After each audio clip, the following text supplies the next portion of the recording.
Hi, everyone. This is Erica from CL, the Center for International Environmental Law, and I'm going to be at least starting the facilitation of this call, and then at some point, Liana will join us.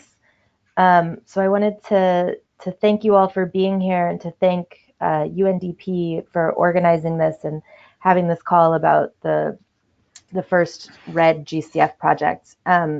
So as some background for those on the call, um, as you may know, this is the first proposal coming to the GCF under the REDD results-based payments pilot program, and so it's a critical one to sort of get right because it may have it may set the course for how future ones come. It's the first public sector one, and so um, we wanted to have this call to have an exchange with UNDP and the folks in Brazil about this. And we welcome the fact that UNDP is opening to meet with civil society. And I think from the civil society side, there are a number of people on the call who've been following the GCF closely, as well as people who have a strong interest in REDD and in forest.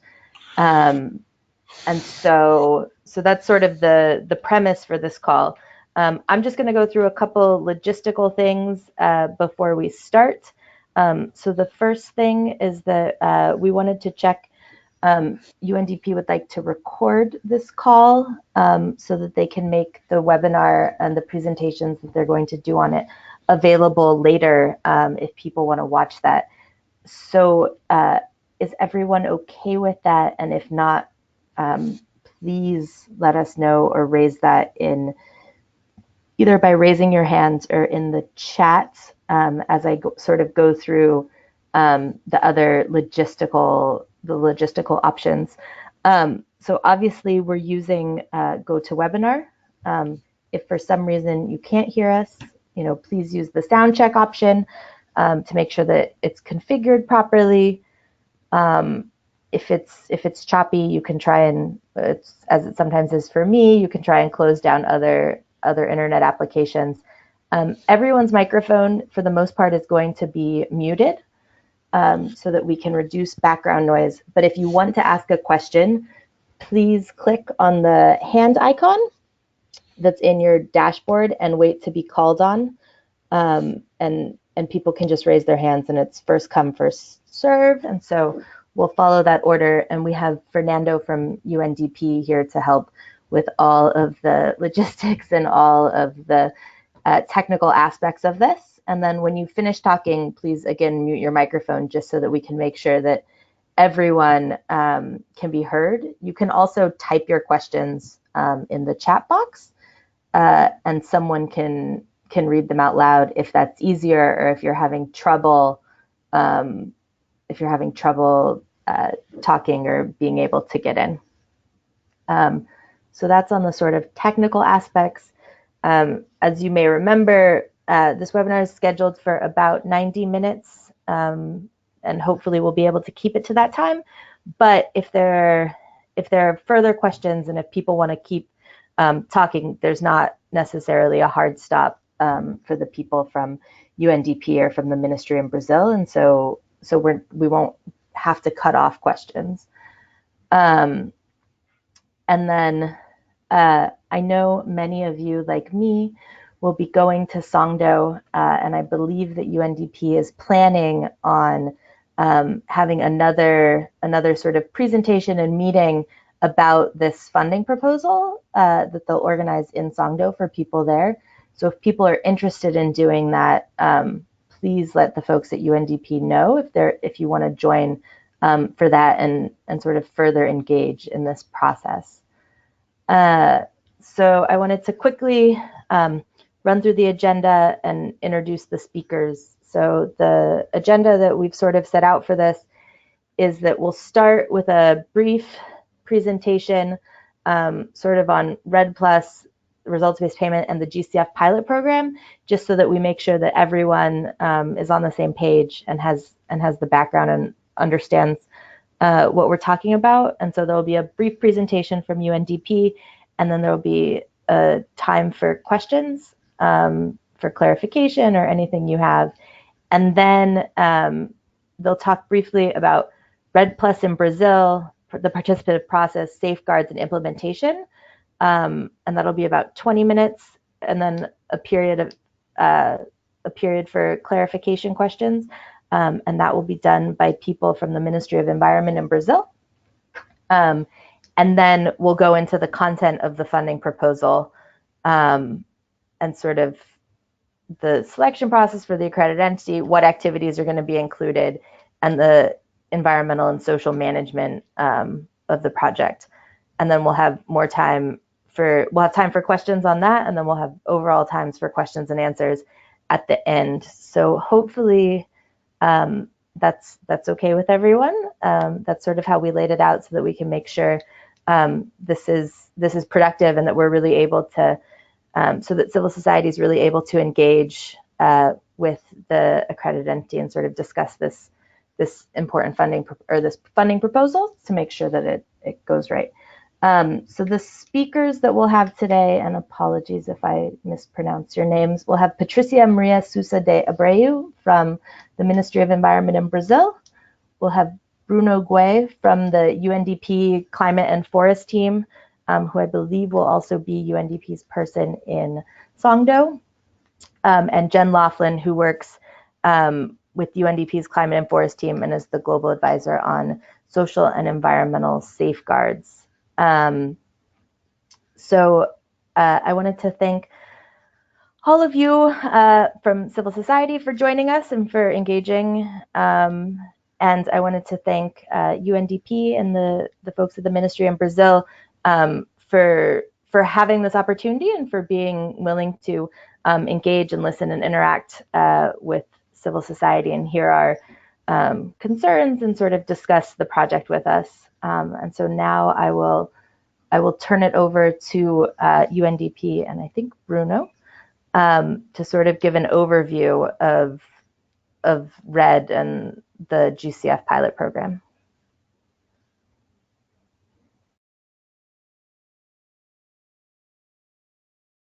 Good morning, everybody. I hope everyone can hear me fine. I will be presenting on REDD+ results-based payment and the GCF pilot program to provide everyone with an overview of the program and how it and its key components. I'll also be going over the REDD+, the concept of REDD+ results-based payments. So if we can move to the next slide. Yeah, I'll look into REDD, describe a little bit with the process and key rules of the pilot program, talk a little bit about the independent technical assessment scorecard, and then conclude. Go to the next slide. So most of you are probably already familiar with this, but I think it's good to say that REDD is a voluntary process under UNFCCC. It's meant to operate at the national level, and the main concept of REDD+ is that countries that can reduce their greenhouse gas emissions below a forest reference emission level, a certain benchmark, can be rewarded for these emissions through results-based payments. And UNFCCC decision asked that encourage the Green Climate Fund play a key role in channeling results-based finance. Next slide.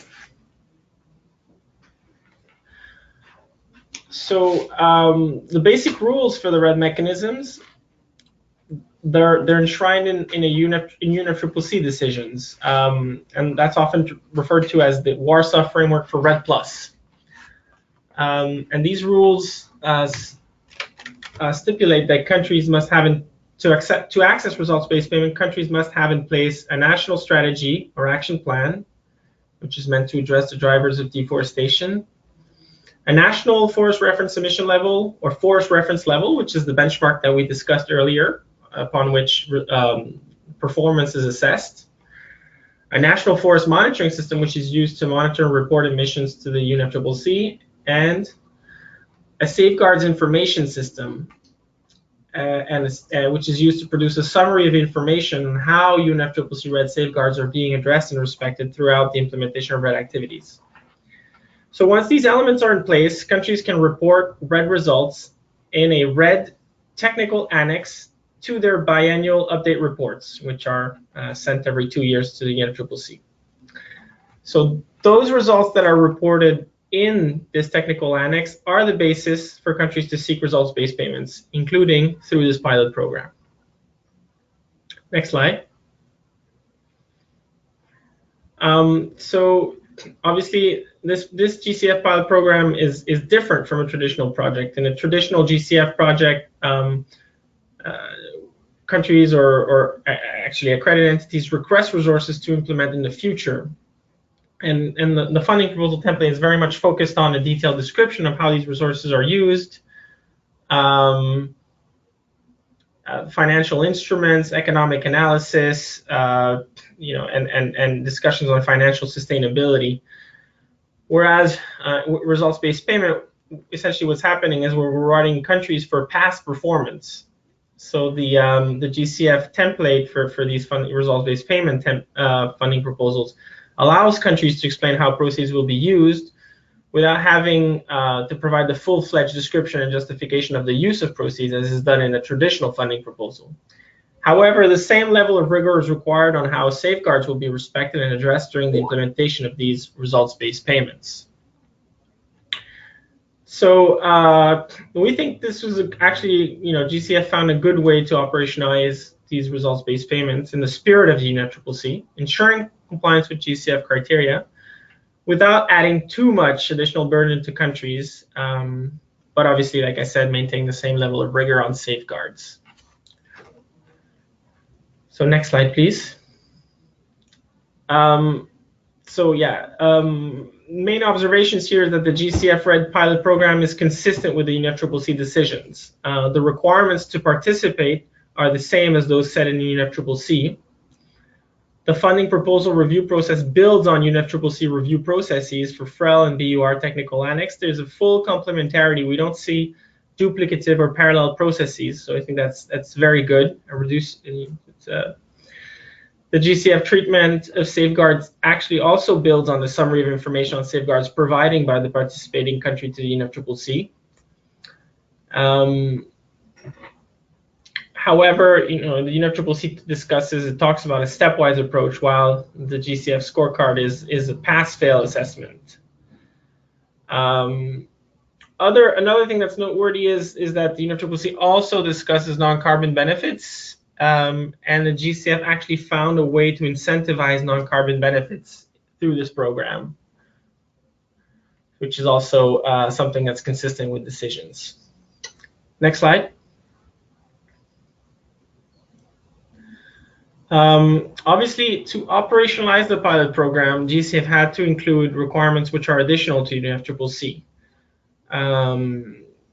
Because the UNFCCC doesn't provide necessarily sufficient guidance to go from an amount of REDD results to an actual amount of payment, basically. And there are certain issues that had to be dealt with to actually make the program work. So there's a list here. GCF placed limitations on the use of proceeds. These must be used to implement the REDD strategy or the NDC. There has to be some reporting, a description on the use of proceeds, and some reporting on project implementation, although this is meant to be simplified reporting. There's information on implementation arrangements. There's compliance with, obviously, the GCF policies and procedures. There's and obviously everything related to safeguards is just as stringent as a normal proposal. And then there's obviously the need to demonstrate alignment with the GCF investment framework and certain elements related to the legal arrangements. Yeah, one area that's additional to UNFCCC, well, could be interpreted to be additional is the gender action plan. Gender is not specifically covered as a separate issue in UNFCCC Cancun safeguards, but it is under the GCF. So these results-based payment proposals, there's a GCF gender policy. So these results-based payment proposals have a specific gender action plan.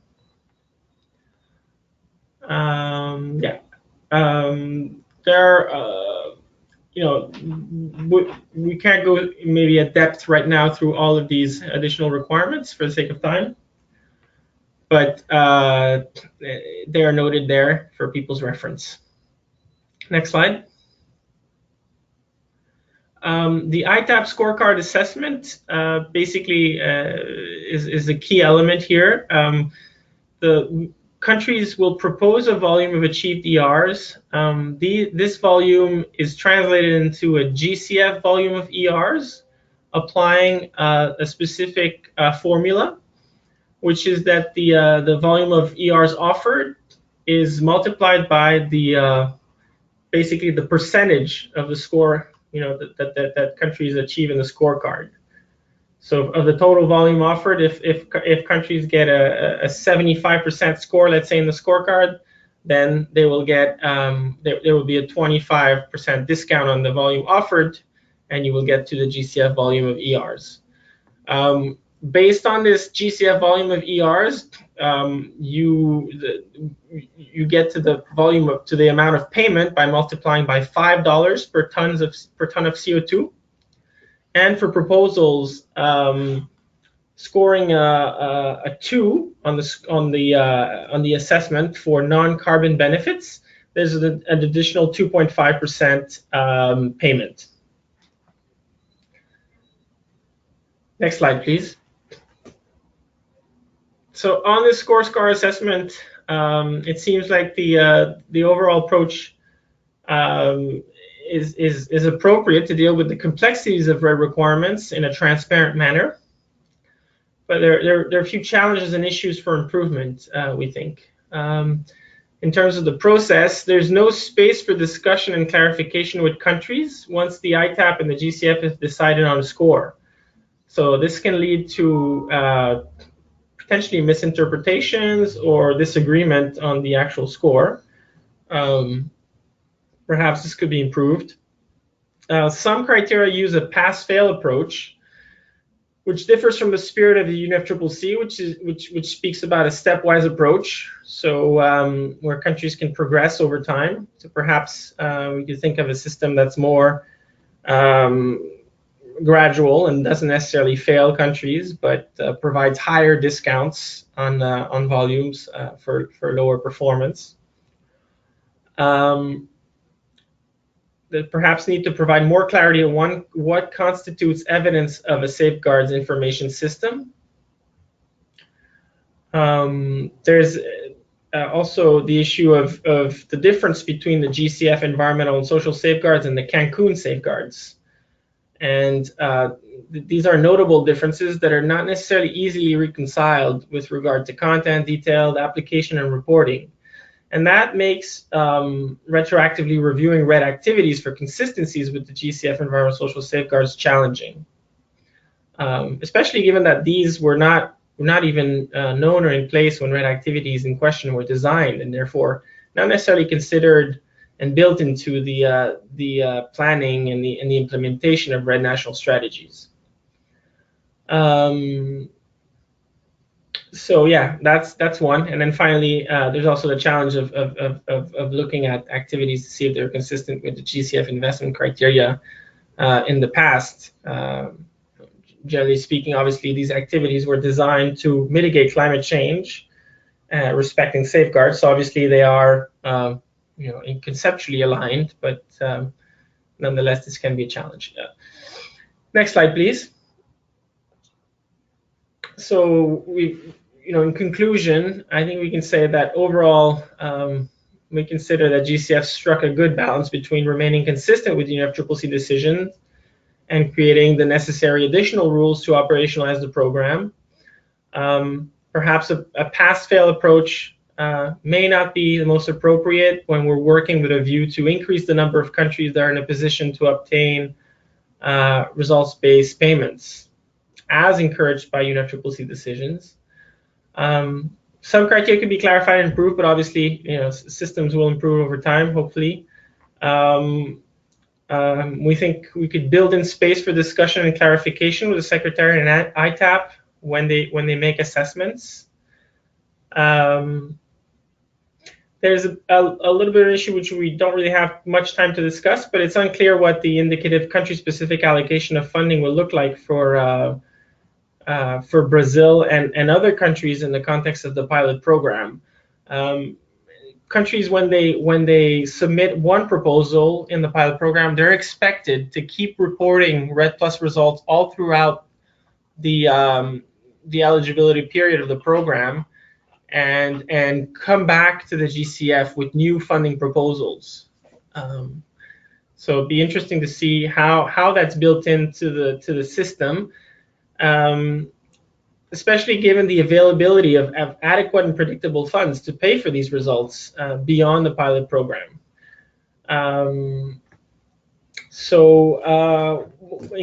Basically, we think that operationalizing results-based payment is great. However, there's still limited countries that can participate in this kind of activities. Thank you. I think that's it from my side. I can take clarification questions for the next maybe 5 minutes. Hi, Bruno. This is Fernando. We have and Erika. We have a written question from Peter Ricks. He asks, can you say more about the good way you found to incentivize non-carbon benefits? So basically, the rules are that countries must report on how they achieve non-carbon benefits during the result period for which they seek results-based payments. This is a specific annex to these funding proposals, these results-based funding proposals. There's no specific methodology for doing so. Countries typically identify non-carbon benefits. In the case of Brazil, the main non-carbon benefits identified are biodiversity, livelihood, water services, and there's no specific methodology again on quantifying these. It's left up to the country to make a good case for this, and this is assessed by the ITAP. So what we've seen are assessments that are basically that countries are trying to quantify these and present this in annex to the proposal. If the ITAP considers that this is a convincing case and that indeed there are significant co-benefits associated with the implementation of REDD activities during the results period, then they add 2.5% to the volume of payment. So, in this case, it's close to $2 million that Brazil is receiving for having demonstrated that non-carbon benefits were achieved through the implementation of REDD activities in 2014 and 2015. All right, we have another written question from Monica Camacho. She asks, could you explain again what indicative country-specific allocation of funding means and why it is unclear? So through these funding proposals, countries are expected to provide an indicative idea of the volume of results they will be offering to the pilot program over the whole lifetime of the pilot program. And countries are expected to present what's implicit there is that countries will need to submit other funding proposals. Those countries that engage in this pilot program will need to submit multiple funding proposals throughout the lifetime of the program. The intent, we understand, is that we don't the GCF doesn't want countries to just seek a payment and then walk away from the program. They want countries to stay engaged, keep reducing emissions, and keep requesting results-based payments. However, it's unclear how that will work if a country like Brazil, which has a large amount of results to be reported all throughout the eligibility period, requests, submits this information. What the GCF will do with this information on the indicative volume that is offered, and how it will decide how much money will be allocated or to Brazil, and whether that money will be earmarked for Brazil, is not been specified.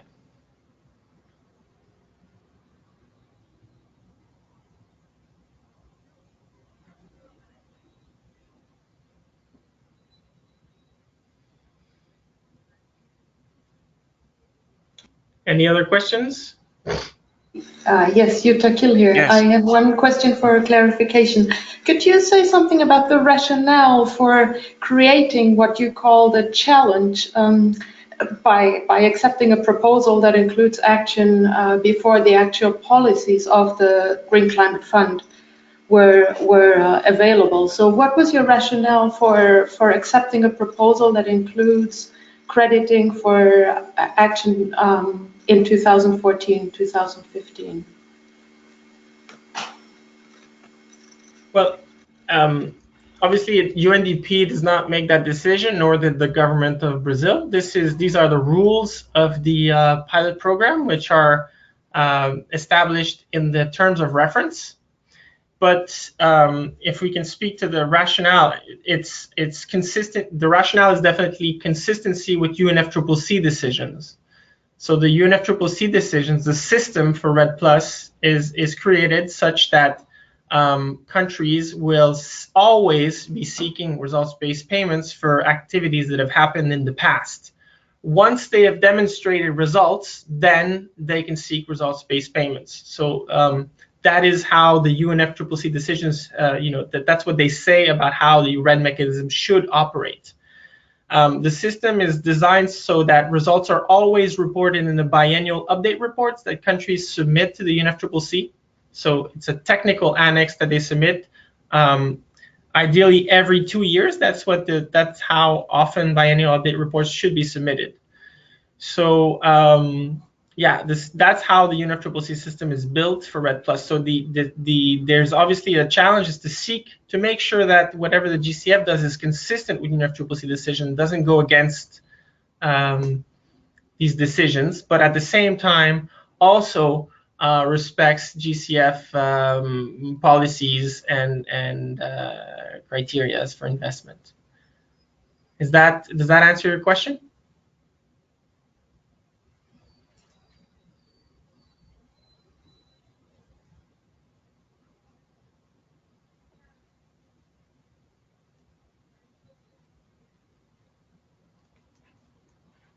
I guess for the clarification session, it does, perhaps not for the discussion.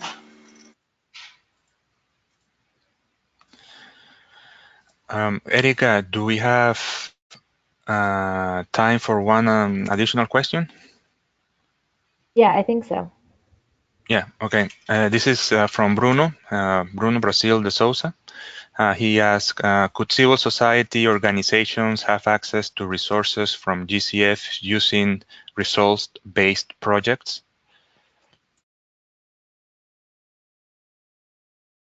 So right now, the system is made so that it's aligned with reporting to the UNFCCC, which is done by countries at a national level or at a subnational level in an interim period.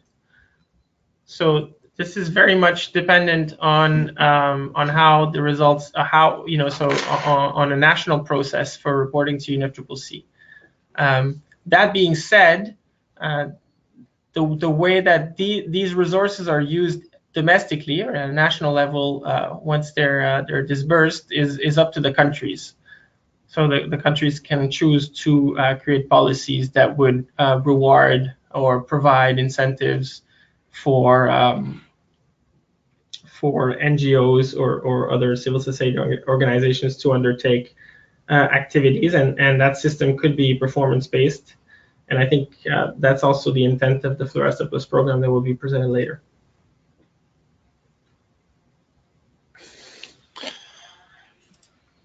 Great, thanks, Bruno. Fernando, is that all the questions we have? Just, I don't want to cut anyone off. Yes, yes, Great. that's all the questions. Yes. So then I think we'll go on to the sort of next presentation about REDD in Brazil, the participative process, safeguards, and implementation. And that is going to be Patricia from the Ministry of Environment. So I will turn it over to her. Hello, everyone. I'm Patricia. Thank you. I would like to thank the invitation for introduce the implementation of the Brazilian National REDD strategy and also the proposal from Brazil to the result-based payment pilot program from the GCF. And I would like to also thank Bruno for the introduction of all the pilot program and with a great overview and about the scorecard assessment. Well, about the implementing what we call the REDD in Portuguese, we have implementation of the national Brazilian National REDD strategy. It is in the next place.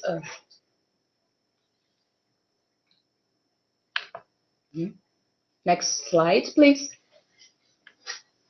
Thank you. So REDD Plus, as you know, is a financing instrument under the UNFCCC, which has the aim to finance instruments developed under the UNFCCC, is a meaning to provide positive incentives to developing countries for their results in reducing emissions from deforestation and from forest degradation, also for conservation of forest carbon stocks, sustainable management of forest, enhancement of the forest carbon stock. Brazil already has presented results from reducing emissions from deforestation. Next slide, please. As Bruno said before, for a developing country receive payments for results, they must do some requirements for obtaining the recognition, and which is establishing a strategy or national plan, establishing a national forest reference emission level, or a subnational FREL, which is the case of Brazil, having a robust and transparent national forest monitoring system to enable the monitoring and report of REDD activities. Also has to establish a safeguard information system. Brazil has already established all these core instruments and tools. So we are also capable for obtain the payment, and we already have obtained it. Next, please. Well, about our national REDD Plus strategy, it was created by the ordinance from the NMA and has an overall objective to contribute to the climate change mitigation by eliminating illegal deforestation, promoting conservation and restoration of forest ecosystem, forest in a low carbon and sustainable forest economy, delivering environmental, social, and economic benefits. Next, please. For the governance, it was created a committee, a National REDD Committee that we call CONA-REDD, and it is the instance responsible for monitoring and implementation the strategy and for coordinating all the requirements for assessing the basic payments. It is supported by an executive secretariat that gives technical and administrative support for the CONA-REDD. Also, CONA-REDD has two kinds of instances, the thematic advisory board and a working group of technical experts on REDD that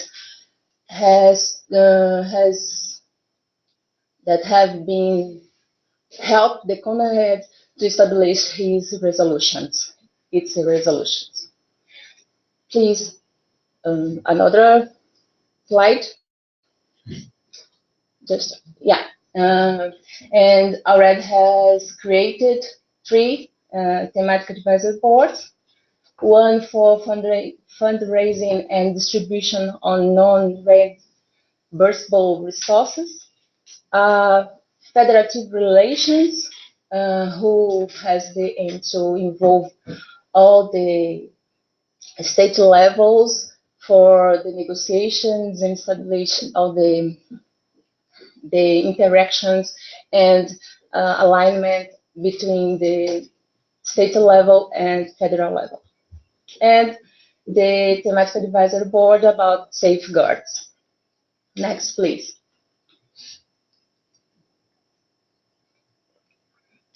Well, about the composition of these instances, CONAHED has 8 representatives from the federal level, 2 from state level, 1 municipal level, and 2 representatives from organized civil society.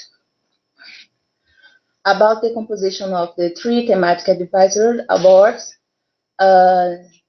all them has indigenous people and other traditional communities with 20-30% of the seats. The organization civil society 19%, and the federal level has 13% of the representatives, for example. Next, please.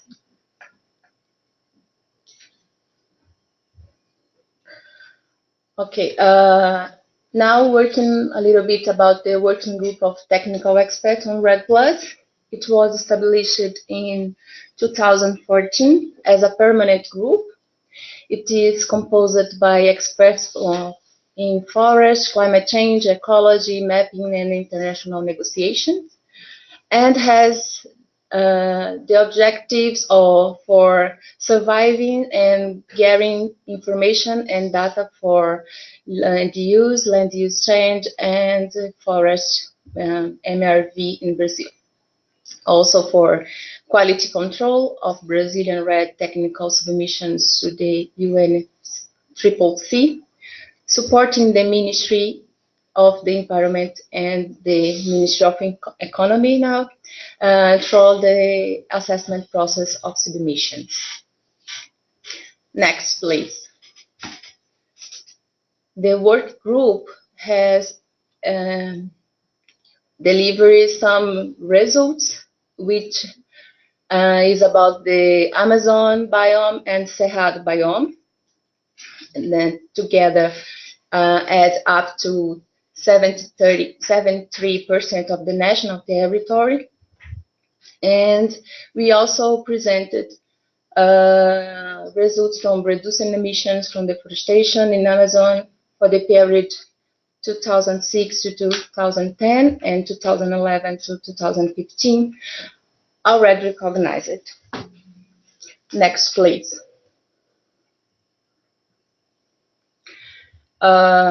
This is the second FREL from Brazilian Amazon, and with this second FREL we have results for 2011 and 2015 already recognized, such as we next, please, present to the GCF a total of 2,000 tons of CO2, 26,000. Next, please. This is the FREL from Cerrado, which we already have recognized, but we still don't have results for the Cerrado. it's intended to present the results for Cerrado in the next BUR in March, next month. Next, please.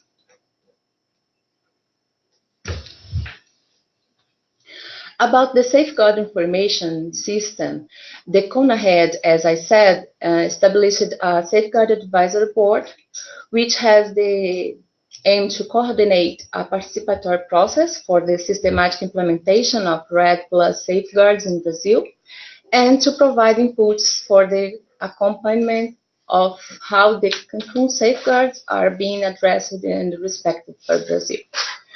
Brazil understands that the REDD, as we call, is a complex system that involves implementation and governance arrangements with a robustment and a website and monitoring tool. These systems so includes the CONAHED, the advisory board about safeguards, stakeholder engagement process, for example, workshops, and this advisory board about safeguard also involve many participation, the platform online, and the safeguard summaries. Next, please.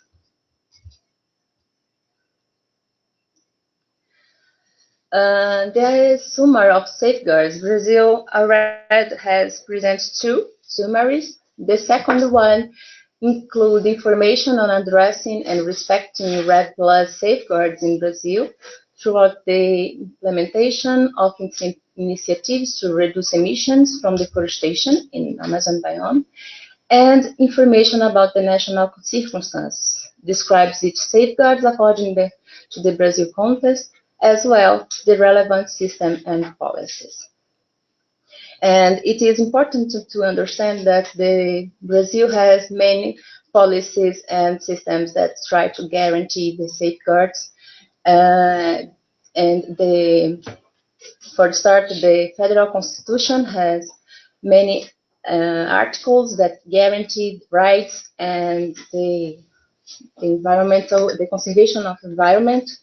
But beyond the federal constitution, we have several other laws which we can name. For example, the revised forest code, the law of environmental crimes, the national system of conservation units, law and data and information of the national environmental system, priority areas for conservation, sustainable use and biodiversity benefits sharing, law on public forest management, national policy for environmental and territorial management of indigenous lands, national policy for family farmers, the Amazon Region Protected Areas Program, and among others.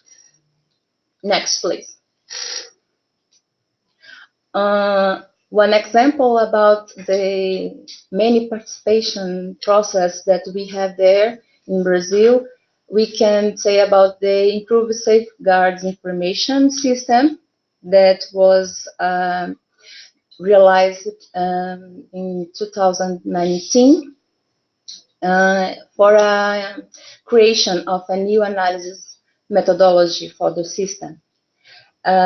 This process involved 158 representatives, and I would like to emphasize the participation of indigenous people, the state government with 49 representatives, and indigenous people with 21 representatives. Also, the participation of the traditional people and communities and family farmers with 31 representatives, and so on. We made 5 workshops in different states in Brazil, named Acre, Mato Grosso, Pará, Belo Horizonte, and Brasília. And we conclude the process with a seminar here in Brasília too. Next, please.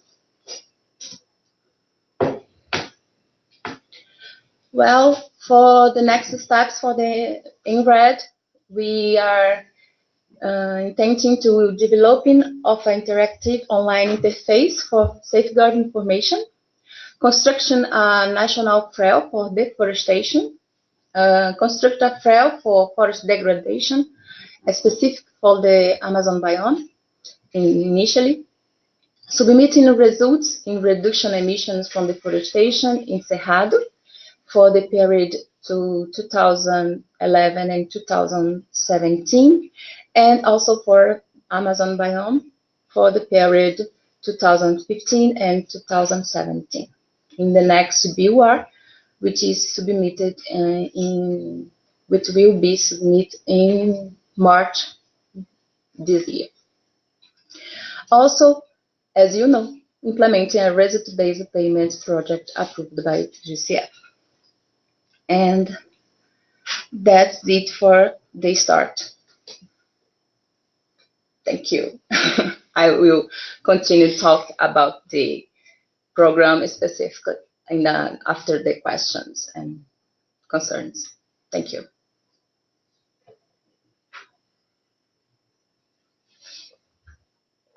We have Erika. We have raised hand.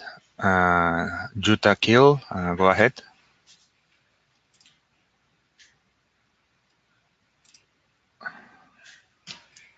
No, I didn't. That was still from the first session, I guess. Okay, sorry. Apologies. In that case, we have a written question from Adriana Ramos. It's a long one. Civil society organizations in Brazil have repeatedly demanded more participation since only 2 seats in the CONA-REDD are not enough to the diversity of civil society, private sector, and academic groups to be represented. How does the Brazilian government intend to guarantee that all these groups will be engaged in project decisions? Thank you for your question. For sure, it is a concern, and we have many moments in the past of this talking about this. And what we can say is that the decree that mentioned the composition of the CONA-REDD is in process of review, and it is a complex dialogue with the government and civil society representatives, but we understand the concerns, and we are open the mind for communication and to try establish dialogue with the civil society to the establish of the resolutions of the CONA-REDD and also for the project of the GCF. So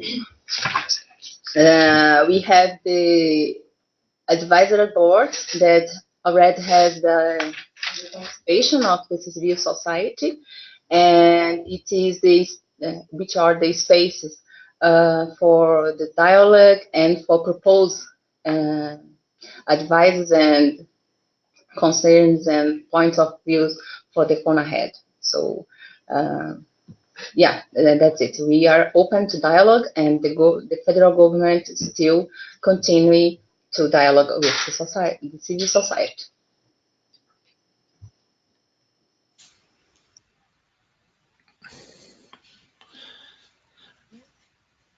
Okay, I don't see any written questions, but I do see Jutta Kiel hand. Am I correct now? Is this is your hand up? No, still not. In my screen it shows down, so I don't know what. All right, sorry. All right, so thanks. I don't see any more written questions or raised hands. I'm sorry, yes, Monica Camacho has a raised hand. Go ahead. Yes, thank you. Thank you so much. And thank you so much for the explanation. It is very clear. I have a question regarding the funding proposal. In the funding proposal, it is stated that the resources received by Brazil from the GCF through these REDD Plus payments will be in part directed to support the enhancement of capacities and access of stakeholders for participating in the CONARED, its consultative chambers, and other REDD Plus agencies. This is essential, that is really good. My question is, could you please explain further which stakeholders' participation the program aims to enhance and the type of measures that you see will be implemented to achieve this goal? Thank you.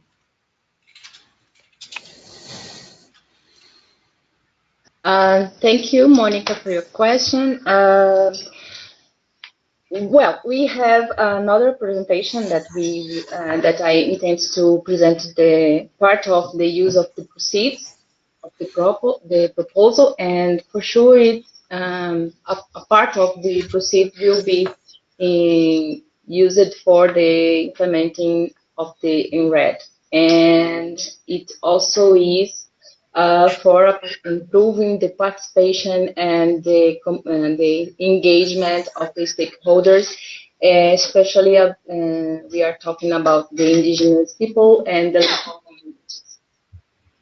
But I will talk about a little bit more in the next presentation, and if it still remains some doubts, we can talk about it again.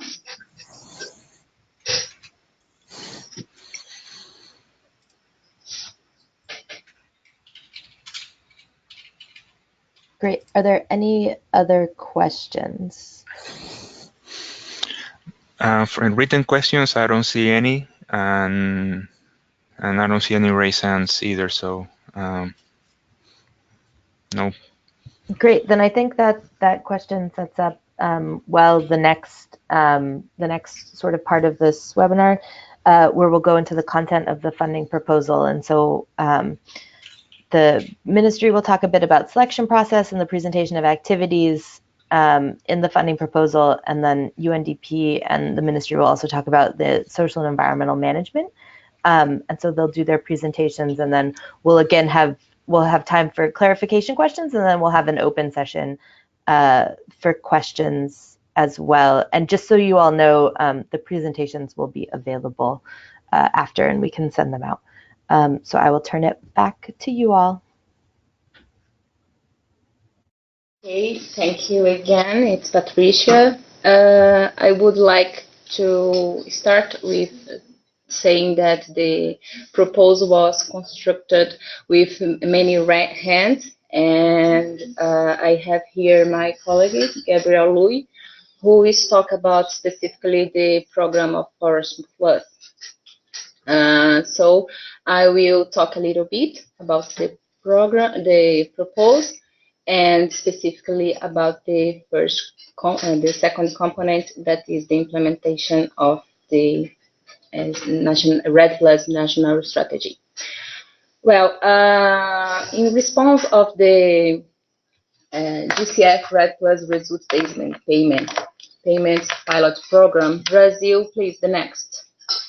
Brazil has to raise this resource, may have to do some things, and the first one was the definition of an accredited entity to GCF. So Brazil realized did a prospection or a public call. The next step was establish a concept note with results and documents reported to UNFCCC. And this concept note, as Bruno said before, was a simple document, considering that it's for present just the results already achieved by Brazil, and not for present the details of the use of the proceeds. The third step was funding proposal, which was done with engagement of the UNDP, and it is a document with the general lines of the project and use of the resources. And the next step is project detailing. After the GCF approval, we intend to start a participatory construction with the beneficiaries, which we will establish all the details of the project in a participative way, and we want to guarantee that the safeguards will be recognized and respected. So REDD has made some meetings with some instances, for example, with the committee of the PENEGAT, which is a group of representatives, indigenous representatives in Brazil, and with some federal and state statewide representatives too, including the CONARED. So we are hoping to be approved for the board for start the participatory construction of this project. Next slide, please. For the definition of an accredited entity, we start with a definition of criteria for selection and steps. Then we invited 13 entities which worked in Brazil. Then evaluation of the answers of 7 entities, answers of a question, online questionnaire, sorry. And then we choose the 4 best entities for interview. In the final, we had the UNDP as an entity who better respond for our criteria, which is they have a team dedicated to the project. They have capability in the country, experience with the GCF, experience in Brazil and with a target audience, and experience in the environmental area and with the federal and state level government. Next, please. Well, the proposal includes 2 main outputs. One is related to the Forest Plus program, which is a development of a pilot of an environmental services incentive program for conservation and recovery of the native vegetation. The second one is related to the REDD and aim to strengthen the implementation of Brazil's REDD through improving its governance structure and systems. Next one, please. The second component, the second output, has 5 general objectives. The first one is expansion of the forest monitoring system and the MRV to include additional REDD Plus activities, pools, and guests. The second one is development of a tool to monitor and measure the impacts of REDD Plus policies and investments. Third one, improvement Brazil safeguards information system for REDD Plus and its ombudsman. The fourth, engagement of the capacities and access of the stakeholders for participating in the CONARED and its advisory boards. It here includes workshoppings and process of participative process, include the local and not only the representatives but also the local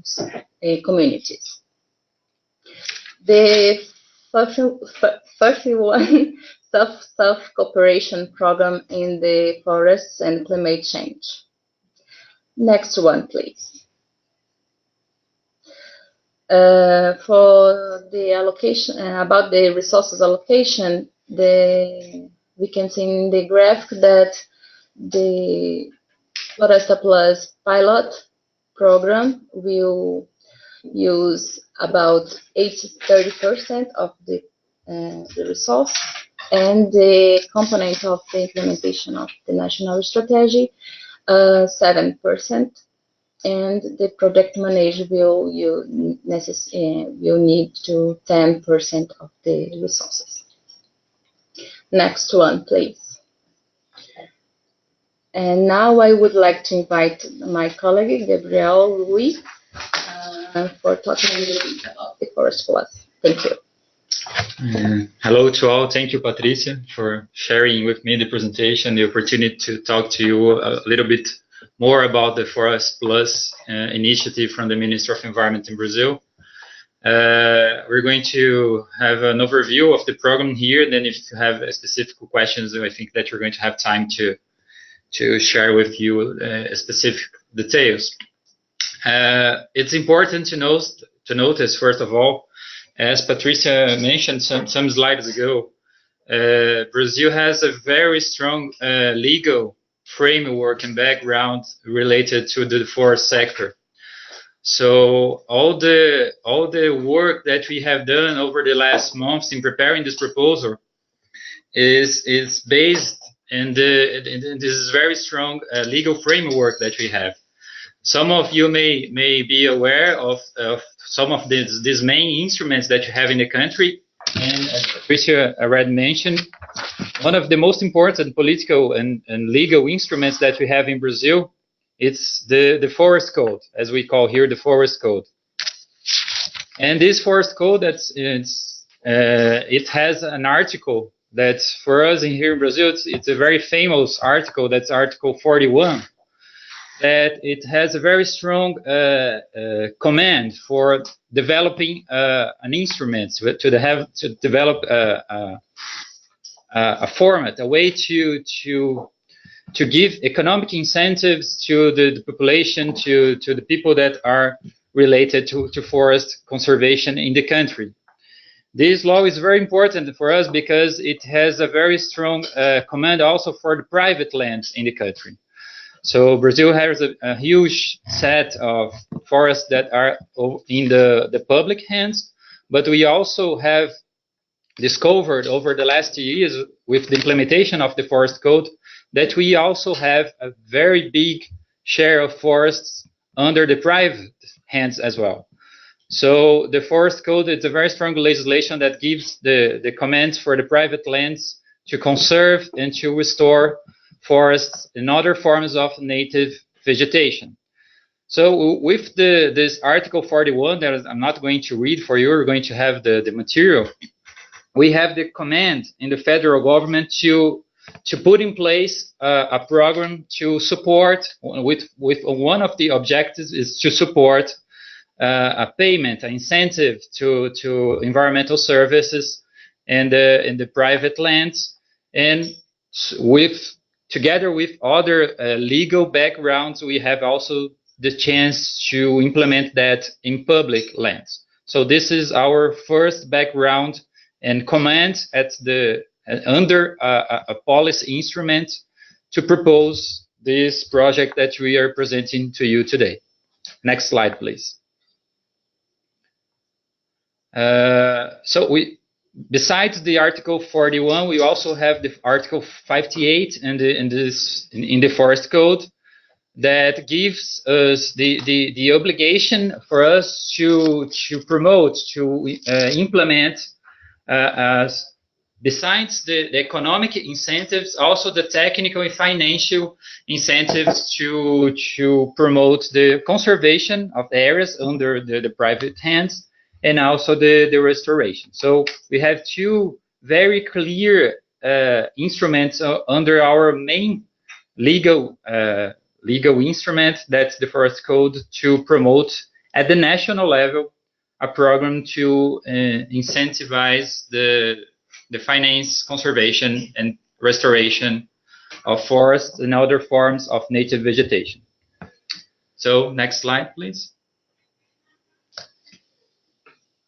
And besides the forest code, we also have a national decree that's aimed to accelerate the process of forest and other forms of native vegetation restoration throughout the country. And this decree also has another article that gives us the background to implement the incentive for conservation and restoration of biodiversity and ecosystem services, and also an incentive to recover of what we have in our forest code, that a tool that's the permanent preservation areas, legal reserves, and areas of restricted use. This applies to the private lands. So with this, the forest code plus this decree, we have as I said before, a very strong background, legal background, and command at the federal level and the state level to implement actions and incentives for forests and other forms of native vegetation restoration and conservation.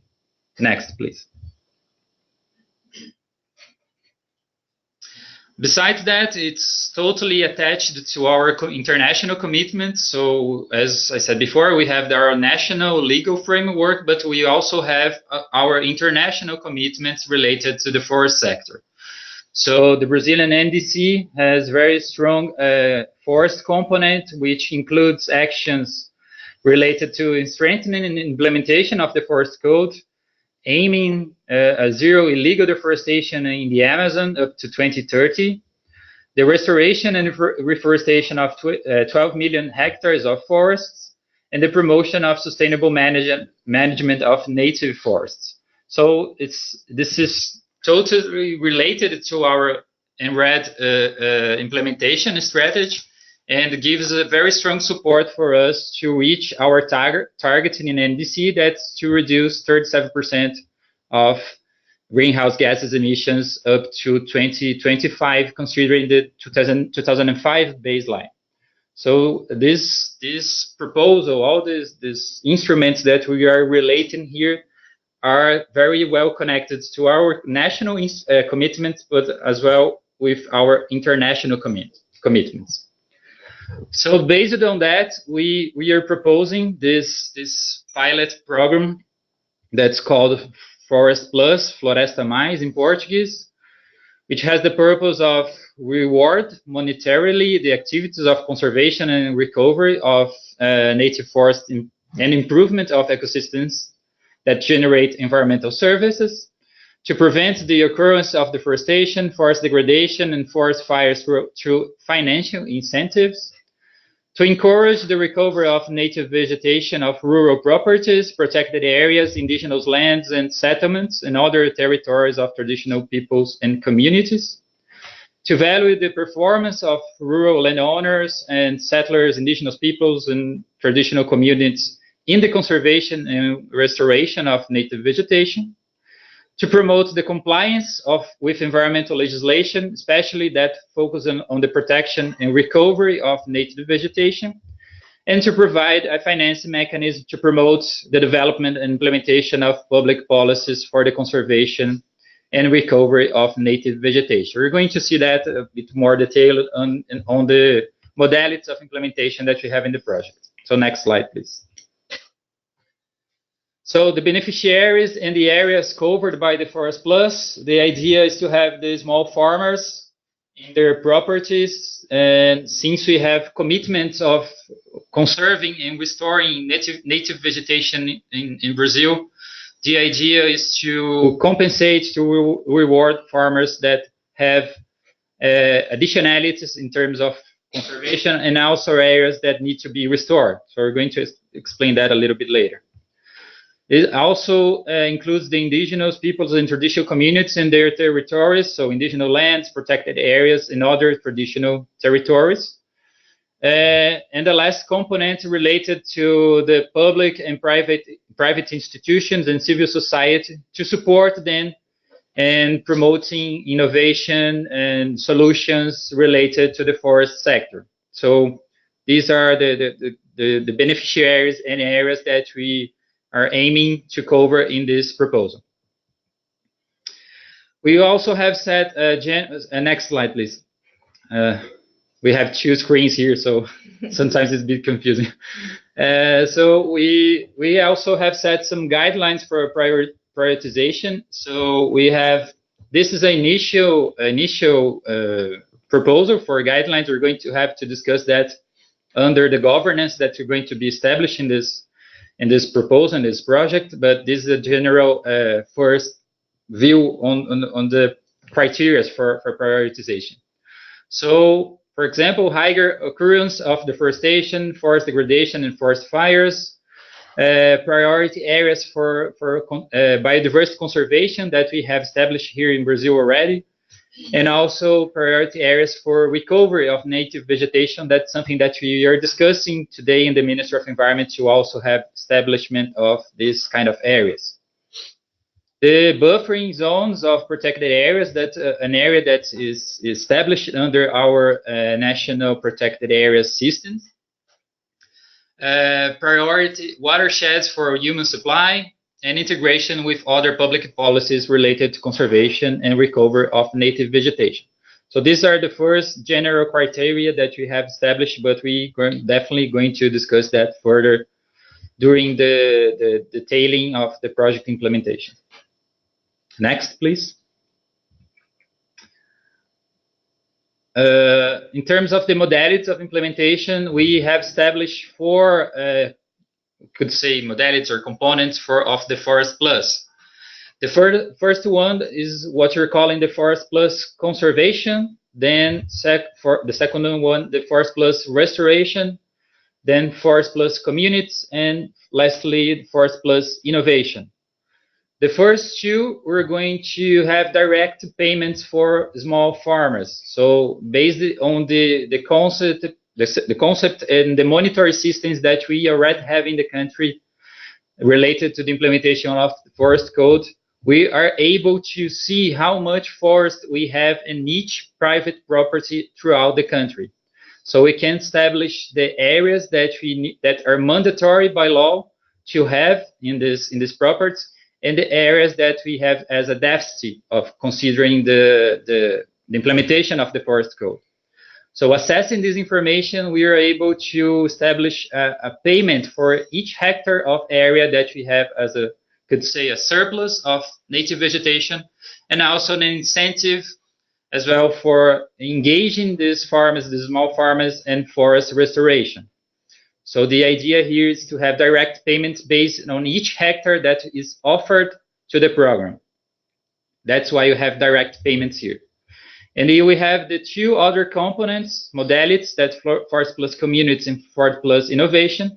It's a project-based approach. So we're going to have small calls to select projects related to the policy instruments and the interests that are discussed under the management committee of the program, to select projects that are of interest of the government, of the civil society, and of the beneficiaries that are going to receive these resources.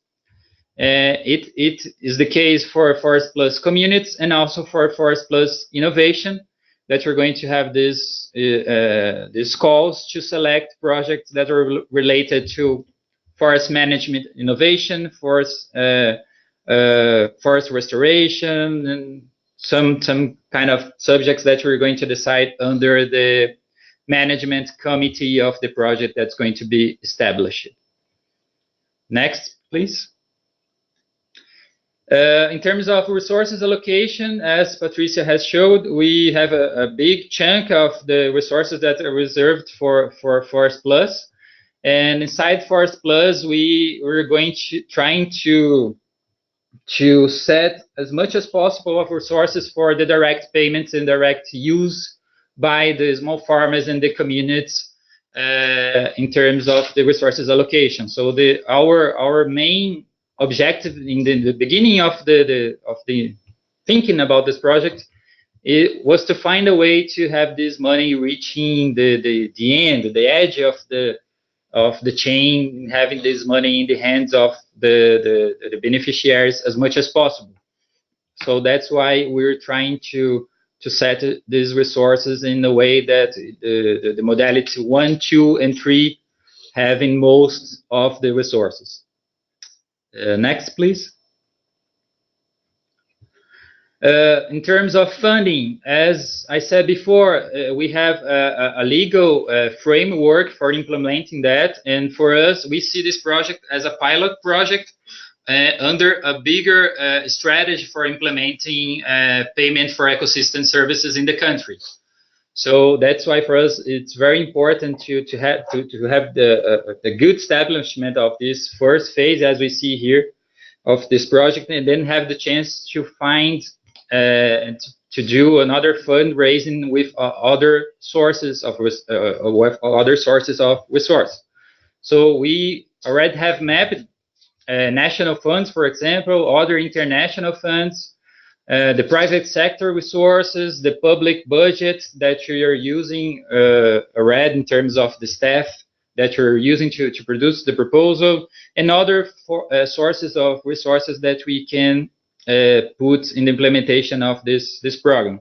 So the idea is to have this pilot project as I could say like a benchmark and a way that we could create another interest of funding of financing for this kind of activity in the country, because it's very important to notice that our proposal, it refers only to the Amazon, but it doesn't mean that we don't have the chance to support another areas in the future if we had another sources as well. Next, please. We also have established an initial flux of operational flux for the decisions and how are going to have the operations. Here we're talking specifically about the payments of modalities 1 and 2. That's going to be the direct payments. So we have the roles here of MMA, the Minister of Environment, in terms of coordination, implementation of the policy. We have the management committee that's going to have a very important role in terms of the establishment of the criteria, approving the application plan that's going to be developed by the technical team, approving the monitoring and all the, it's like the very deliberative approach that this committee are going to have. And in this case, you're going to need a bank to do the payment. So in the end, you're going to have to open accounts. So the beneficiaries need to move this money. So you're going to have a bank as well. So this is one example of the flux that you're going to implement in the project. So next slide. In terms of the monitoring and inspection, we do have our systems of reporting and monitoring. So as you know, Brazil has a very strong remote sensing monitoring system that gives all the annual and real-time data of deforestation in the country that's open source and open access. So we're going to use the systems to monitor the program. We also have in the Forest Code an instrument that called the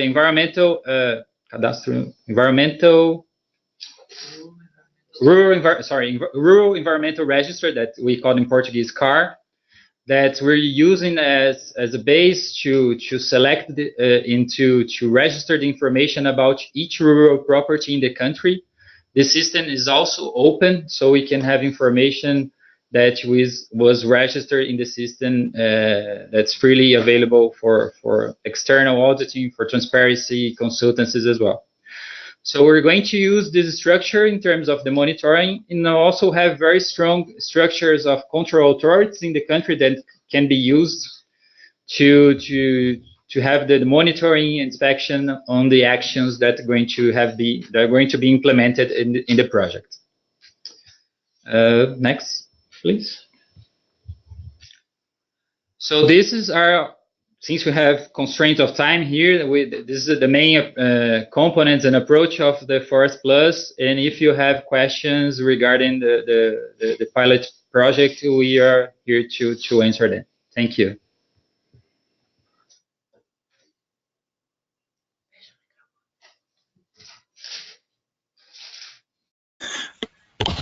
All right, Erika, we have some questions. So I'm gonna start with first one I received is from Bruno in Brazil de Souza.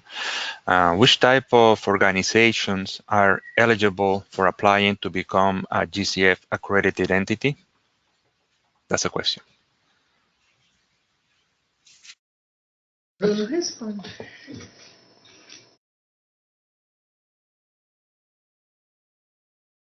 Yeah, or Bruno could answer this question. I think it could be more appropriate. Hi, for Bruno.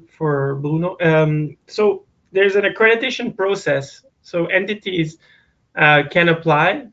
There are multiple steps. The prerequisite at a national level is to obtain a non-objection letter from the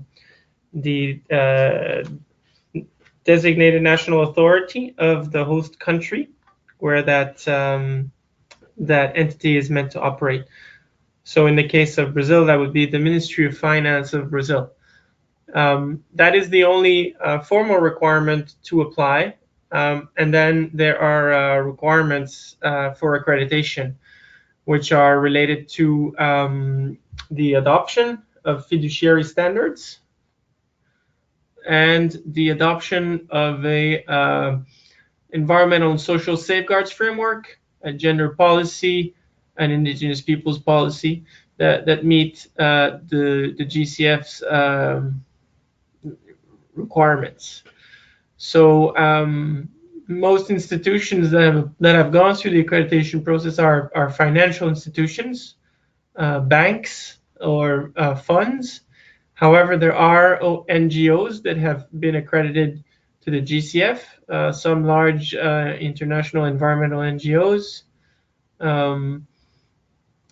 as well as some national NGOs in many countries. There's a list of accredited entities which you can access on the GCF website. Yeah, there's a accredited entity directory on the GCF website. Perhaps we could provide you a list to this as well as other information. However, UNDP is not necessarily the expert on GCF accreditation.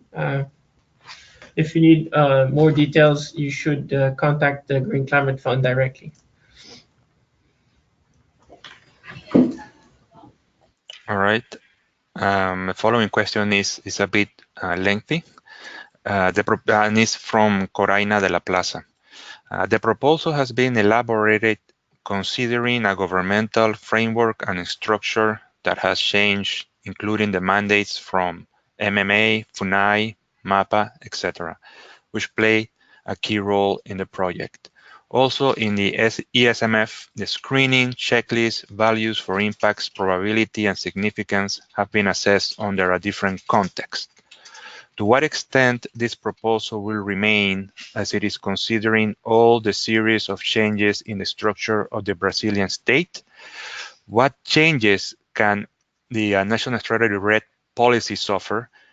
Is it under discussion whether the project should be reassessed when there is more clarity about how these changing dynamics that can, for instance, affect the SIS REDD? That's it. That's the question.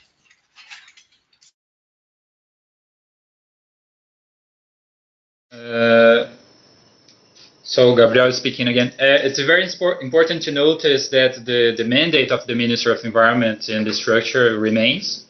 So we did have some changes in terms of some of internal agendas, but we still have a very strong position of the ministry in terms of this project that has already presented to the new managers.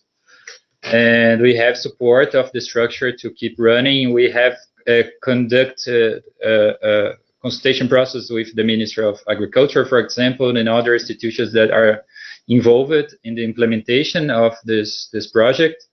So in terms of the structure and the support that we have so far to develop the proposal, I can say that it remains, and it's also important to notice this project and this approach that has a very strong interest for the new managers and the new government in terms of the implementation of incentives to keep and to conserve and to restore forests.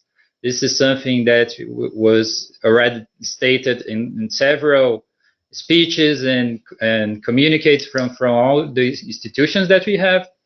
So we do recognize that we have changes in terms of the political scenario, but we don't see any threats in terms of the implementation of this project. And I think this is the case as well of REDD+ strategy implementation. I don't know if Patricia wants to comment on that. Yeah, just to complement, as Gabriel said, all the structures it's maintained, and the governance of the REDD also is working, and the CONA-REDD and the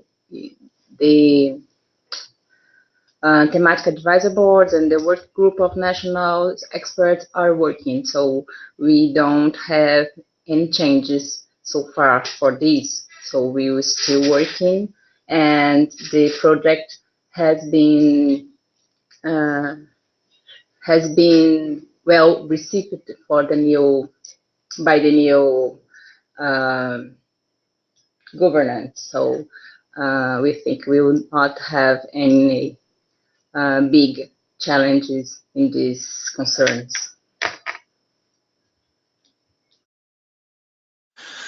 Okay, we have another question from Bruno Brasil de Souza. What is the composition of the management committee?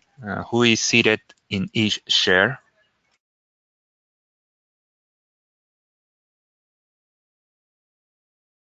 So this is something that we're still defining. We haven't established all the positions in the chair, but of course we're going to have chairs for the federal government, for the state level government, for the civil society, and for the beneficiaries that are involved in the project. So this is something that needs to be discussed in this detailing process that we're going to engage after the approval of the project at B22 meeting. But the idea is to have a very strong and deliberative steering committee, that in very representative one, that gives the chance to have all the sectors represented.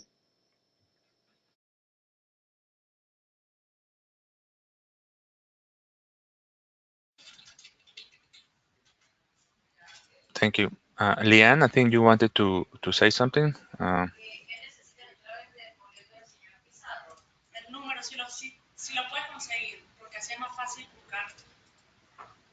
Yes, can you talk now? Yeah, I can talk now. Thank you very much, and sorry for coming in. I have a couple of questions. First of all, I'm trying to understand what the definition of small farmers are, because if you're talking in the context, you know, of the role, basically the modality 1, the rural farmers, how big or how small are them? And I mean, are you looking at aggregation as well, in the sense of if you have a person owning many small farms, so maybe avoiding that, for example, somebody who owns a lot of properties could get a lot of benefit from the system, that I think probably should be geared more towards individual small farmers. That's the one question. The second, I'm kind of interested in that component 3, which is directed towards communities and indigenous peoples. If I understand that correctly, there are no direct payments for them, but you are proposing basically a call for proposals for a project-based approach, and with a decision then being made by, I'm assuming, the ministry on what proposals come through. First of all, I'm wondering how you ensure that it's not just the ministry selection of the proposal, but again, affected people have a stake in basically developing some of the best ideas or moving them forward for projects. And related to that, two questions: what was the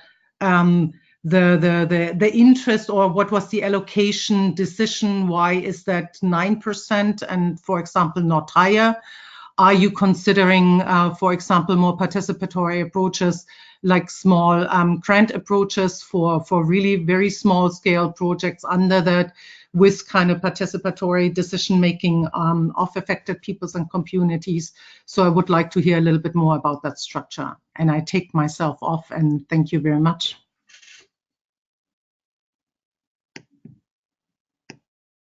Thank you, Liane, for your questions, very important ones. We take some things for granted when we are presented that, and it's very important for us to have the chance to explain that a little bit better. Small farmers in Brazil is a legal definition. There's a legal definition for that. That's based on the size of the property, and it's defined by municipality. So each municipality has a definition in terms of what is small, and usually in the big cities, it's a small area that needs to be considered here. So it's like big cities like São Paulo, for example, a small farmer, it's really small. And in the Amazon, for example, small farmers are not that small, because we assume that this population needs to have a bigger area to sustain themselves. So this is how the law is defined here in Brazil. So it can vary from like 5 hectares in the south and the bigger cities to something like 100, 200 hectares in the Amazon, because this is the area that's needed to have a livelihood that's supported in this region. So this is how the legal background of the country defines what is small. So we are working based on our legal framework. So this is how we define what is a small farmer. In terms of this threat that you said, that we can have one people receiving more than one benefit, of course, this is something that's important to be noticed, that I think that we should take in consider in the selection process, how we're going to manage to avoid that. We do have a system that REDD automatically sees information that is placed in terms of the area of the rural properties in the country. So we can access information about the registration, and this is going to be the ground zero. That's where we're going to start the selection process. So we can check information by national, I don't know how to say that in English, but a unique code for each person in the country. So we do have that in the system, so we can use this information to check if there's more than one register in the selection process that you're going to run. But this is something that you need to go a little bit deeper on it and see how we're going to establish this control instrument. Social security number. Yeah, it's something like the social security number that you have here, and you can check that in the system to see if there's more than one register in the program. In terms of the modality 3, there's a lot of things that we still need also to be more in details. But the idea is yes, to have, as I said before, having this money being accessed by the local population as much as possible.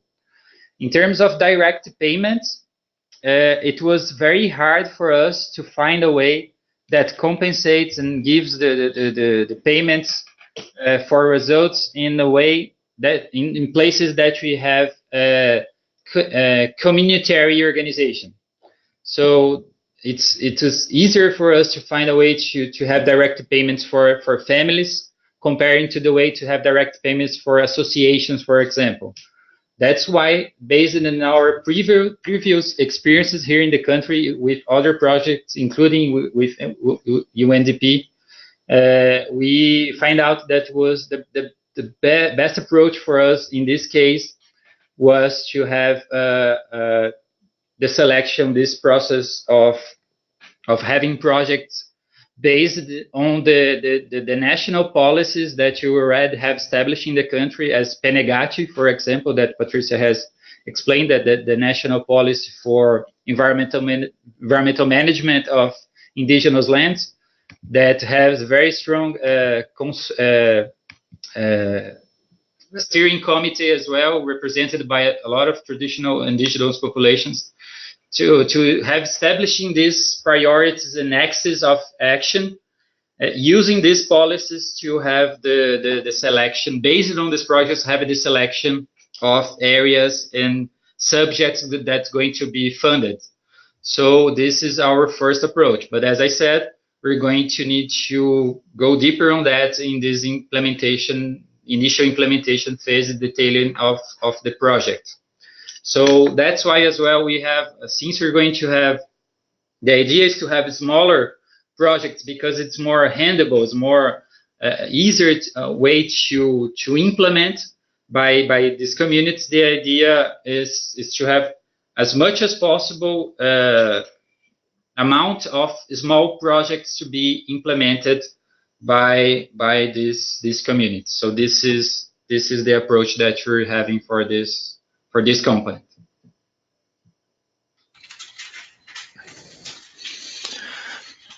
Okay, Eric, I'll continue reading. We have a few more questions.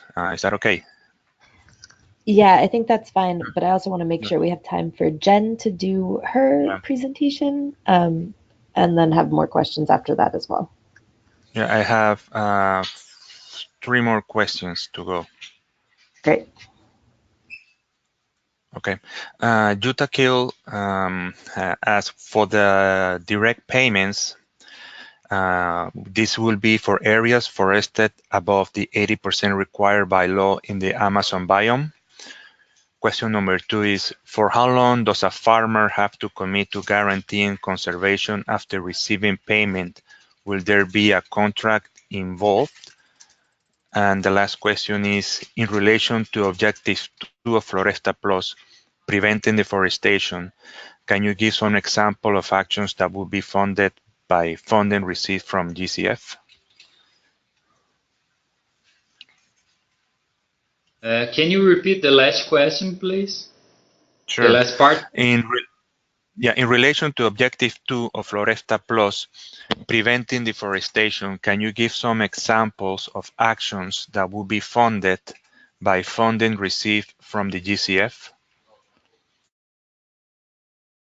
Okay.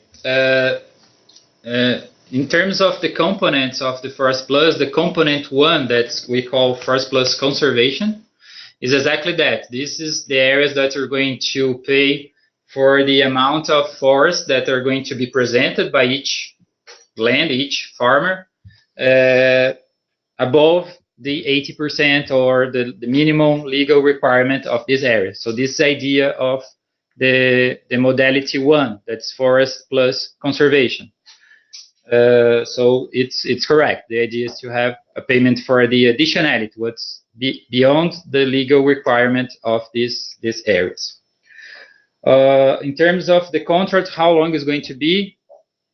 We cannot have a commitment because since if we don't have a change in the law, we cannot have a commitment that go beyond the law. So we're going to have a contract for the duration of the project, and during the project we're not going to expect to have any kind of deforestation in this area, in the area that was committed to the project. But after the contract finishes, we don't have legal instruments to commit the farmers with another additional commitment to conserve these areas. So this is something that we only can do with have some other instruments to incentivize the conservation of this area. In terms of examples of preventing deforestation, we could say that the implementation of the project is one of the main reasons here that we expect to not have additional deforestation in this area, for incentivizing, to showing the farmers that they're receiving a benefit for conserving these areas. So since we're going to implement that, as you saw, with a big share of the resources available in the project, the idea is to have a reasonable scale of the project to show that there is a reason for them to not engage in additional deforestation in this area, that you have a component now implementing the law and also having an incentive for them to not have additional deforestation. This in terms of the components 1, 2, and 3. In terms of the component 4 that we're calling the Forest Plus innovation, this is a component that you're expecting to have innovation being developed for implementation of public policies. So we could say, for example, that we developed a new monitoring system that supports our inspection work to be more effective. So this is one of example that we could finance in the modality 4 to support the prevention of additional deforestation in these areas.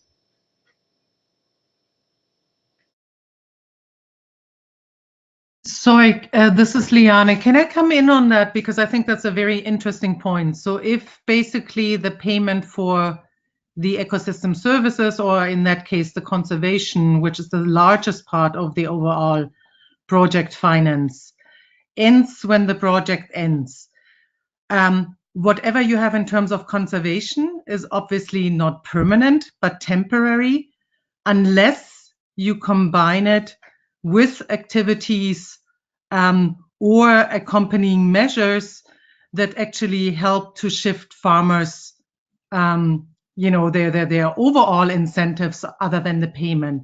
And I'm wondering whether the project foresees anything like that, or it basically just postpones possible further deforestation just for the duration of the project. Liane, it's important to note, thank you again, it's important to notice that we don't have a situation where farmers are wed to the forest, right? So it's an area that we're giving incentives for them to recognize the areas that were already preserved. So this is, we don't expect to have them just waiting for the project to finish to go in the forest in an area. So this is the rationale behind this project as well. But even though we also have another policies in this region, in the country, to support the transition for more tradition, for more sustainable activities. So we still have other instruments like the PPCDAN, that's our national, that's the action plan of preventing and control deforestation in the Amazon, that we do still have the axis of protecting and control. We do have the axis of land tenure regularization and the promotion of sustainable activities. So we do have other policies from other ministries and other levels in the country and it's very important for us to connect these policies to Forest Plus approach. In terms of the sustainability of the program as well, it's important to notice that we are looking for other options of financing. So we have presented that during the presentation, that we're looking for national funds, international funds, and public budget as well, to have a complementary approach of the program and make it last as long as possible. But as you know, PES schemes all over the world, they are struggling to find the resources to keep themselves during a long time of implementation. So this is something that we're handling that as well during this phase of thinking about the design of the program. We do have in Brazil another experiences of PES schemes that are being implemented in local and regional levels, and they're being very effective in finding the schemes and the frameworks to keep having the resources, the fluxes of the resources during longer times of implementation. So we do have examples in In the state of Minas Gerais, for example, when you have PES schemes running for 12, 14 years, with a very strong role of the private sector. So we have been able to manage to have the private sector acknowledging the role of these environmental services and also having the support of them, especially the water supply companies, energy companies that find the importance of having these resources maintained. So this is something that we're willing to develop under this approach as well.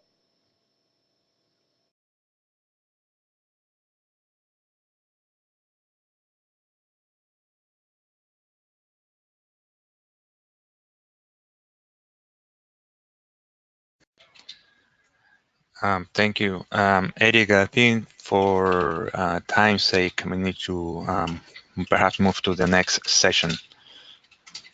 Yeah, I think it would be great. I think the next one is to turn it over to Jen Laughlin from UNDP to present on safeguards. And then I think after she presents, we can also have more, obviously, questions. And if people have remaining questions on the funding proposal as well, sort of people can ask them then. So I will turn it over to Jen.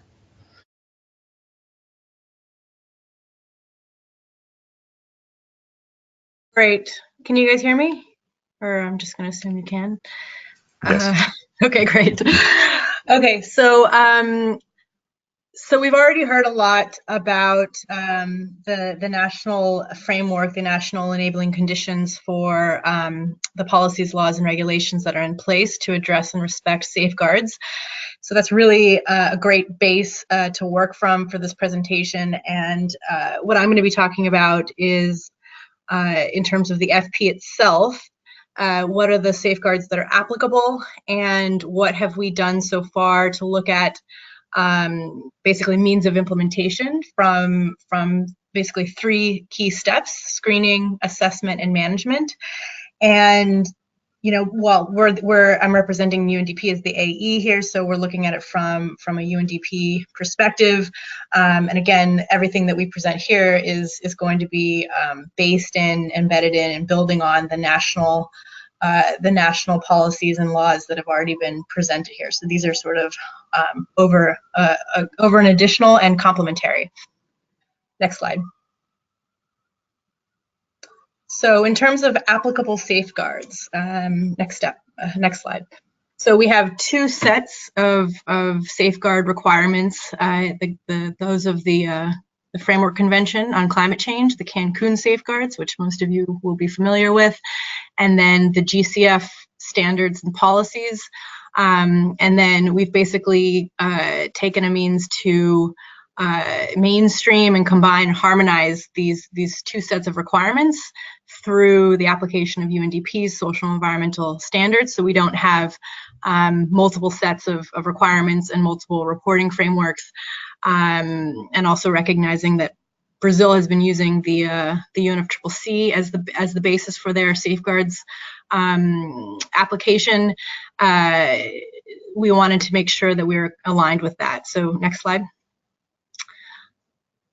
The way that we did this is we've looked at the requirements under the Climate Convention, which again include the Cancun safeguards, the Safeguard Information System, and the summary of information on how the Cancun safeguards are being addressed and respected during the period for which the countries would be seeking results-based payments.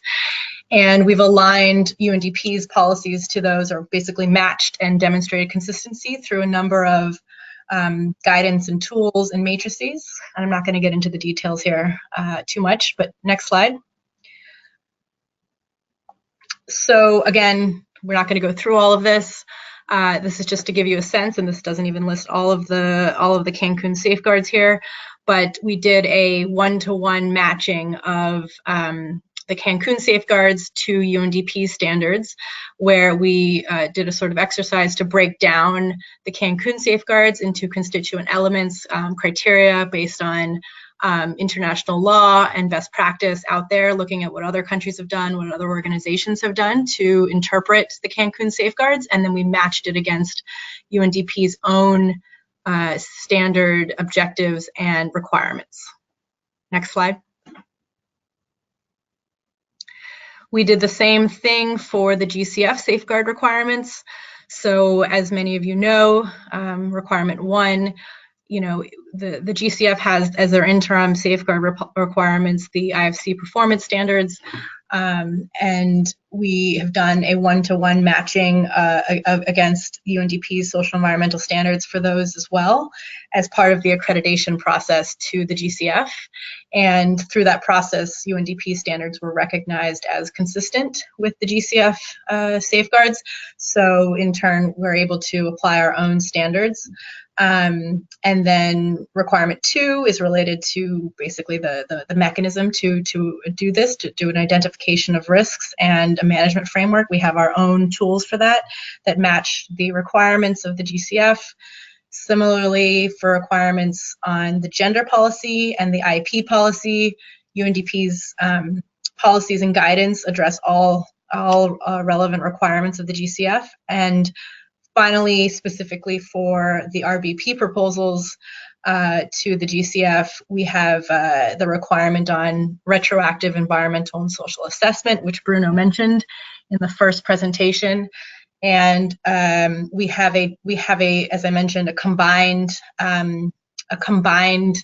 legal matrix to assess simultaneously consistency with both the convention requirements, that's Cancun safeguards, and UNDP's own safeguards. So it's one tool to look at a country's consistency with both convention and UNDP's corporate safeguard requirements.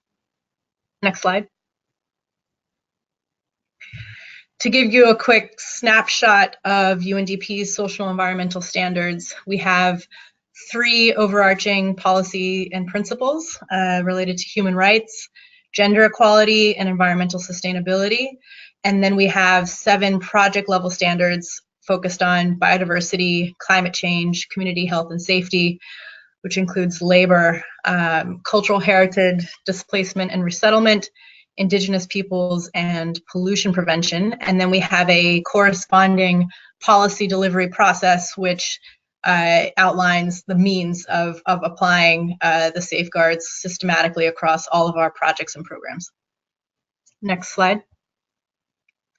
So again, I can't get into the details of UNDP standards, but I'm going to attempt to give you a quick snapshot of what I think are some of the relevant commitments that we have embedded in our standards and also operational guidance in terms of, we define a lot of these terms. We outline how to make sure that we're systematically addressing these requirements and determining which projects require specific measures and to what scale, depending on the impact that we estimate in our screening procedure. So basically, again, looking at human rights and gender equality, we have commitments around compliance and consistency with international law. We have commitments around the reduction of gender inequalities across projects that might focus on access to and control over resources and benefits of development. We ensure our projects do not discriminate against women and girls. In terms of IP rights, we have commitments around recognizing and fostering full respect for IP human rights, and ensuring projects are designed in partnership with IPs with their full and effective participation. Again, this is very much aligned with the Cancun safeguards, and we have commitments around free, prior, and informed consent and corresponding operational guidance for how that can be done and when we know whether or not it would be required, depending on the project activity. And we have a commitment to avoid adverse impacts on IP rights, lands, territories, resources, to ensure the provision of just and equitable benefits and opportunities. Next slide. And then in terms of some process commitments, we have, related to stakeholder engagement, ensuring meaningful and effective informed participation throughout the project cycle with a focus on the social and environmental performance. We have a real commitment to ensuring that the project stakeholders are informed of the potential benefits and impacts, and that they're able to participate in the decision-making around the management measures that are integrated into the project in response to those impacts. We have commitments around access to information, ensuring that project affected stakeholders are informed of the project activities, so that they're able to engage in a meaningful way. And we have commitments around monitoring and reporting the safeguard implementation. And this links up with the commitments that Brazil has already made through the REDD, and that the convention requires around the safeguard information system. Next slide. So I'm going to walk through some of the steps that we've taken now, but quickly to talk about the overall objectives of the assessment and management frameworks. Basically, we want to identify the social and environmental impacts as early on in the project as we can, and this is what we've attempted to do in the case of Brazil. We want to shape the project design so it suits the local environment, find ways to avoid, minimize, mitigate, and manage the adverse impacts that we've identified. We want to present options and alternative options to integrate these considerations, depending on, again, the potential impacts that we've identified, and promote transparency and participation in project decisions. Next slide. So here on the left, you'll see the 3 steps that we follow, and to the right of the arrow, you'll see a little bit more detail on what each step involves. So you'll see the check-marked red points are basically things that we've already done, that we've, anticipation of this proposal being approved. In the design phase, we've done an initial screening using our UNDP's procedure for that. We've determined the risk category as moderate, and that determination then impacts the determination of sort of what types of steps and management measures we need to undertake as a response. We've done an initial scoping of the key risks, and as part of the Brazil's 2 SOIs and the retroactive ESA, again, the environment social assessment that we had to do as part of our commitment as an AE, we undertook a review of existing policies, laws, and regulations, using the criteria for Cancun and the UNDP standards to ensure that and consider whether the existing enabling conditions were sufficient to meet the requirements of addressing and respecting basically Cancun and UNDP standards during the implementation of the FP. And then we've done a little bit of analysis of the potential impacts and the development of some initial, again, very initial management measures. And these are all outlined in the Environmental Social Management Framework, the ESMF. So that's what we've done so far, and I'll talk a little bit about the findings in a second. And then on the far right, you'll see in the circle is what we still have to do. Basically, we have much deeper assessment work to do that will draw on the work we've already done, and which will be much more, project stakeholder specific and geographically in terms of the location and sites of the activities that are proposed. We'll look at the impacts there, and which will inform basically an elaborated version, a much more elaborated version of what we've already done in the ESMF, which will be an ESMP, the Environmental and Social Management Plan, which is an umbrella framework for how we plan to actually implement the safeguard commitments throughout the FP implementation. And this would include modality-specific plans for Floresta Plus, safeguard-specific management plans or components or contents, depending on the risks that we have identified for each modality. It would include monitoring and reporting framework, indicators, roles and responsibilities, a budget, capacity building and training components, and means to link up with the REDD. Next slide.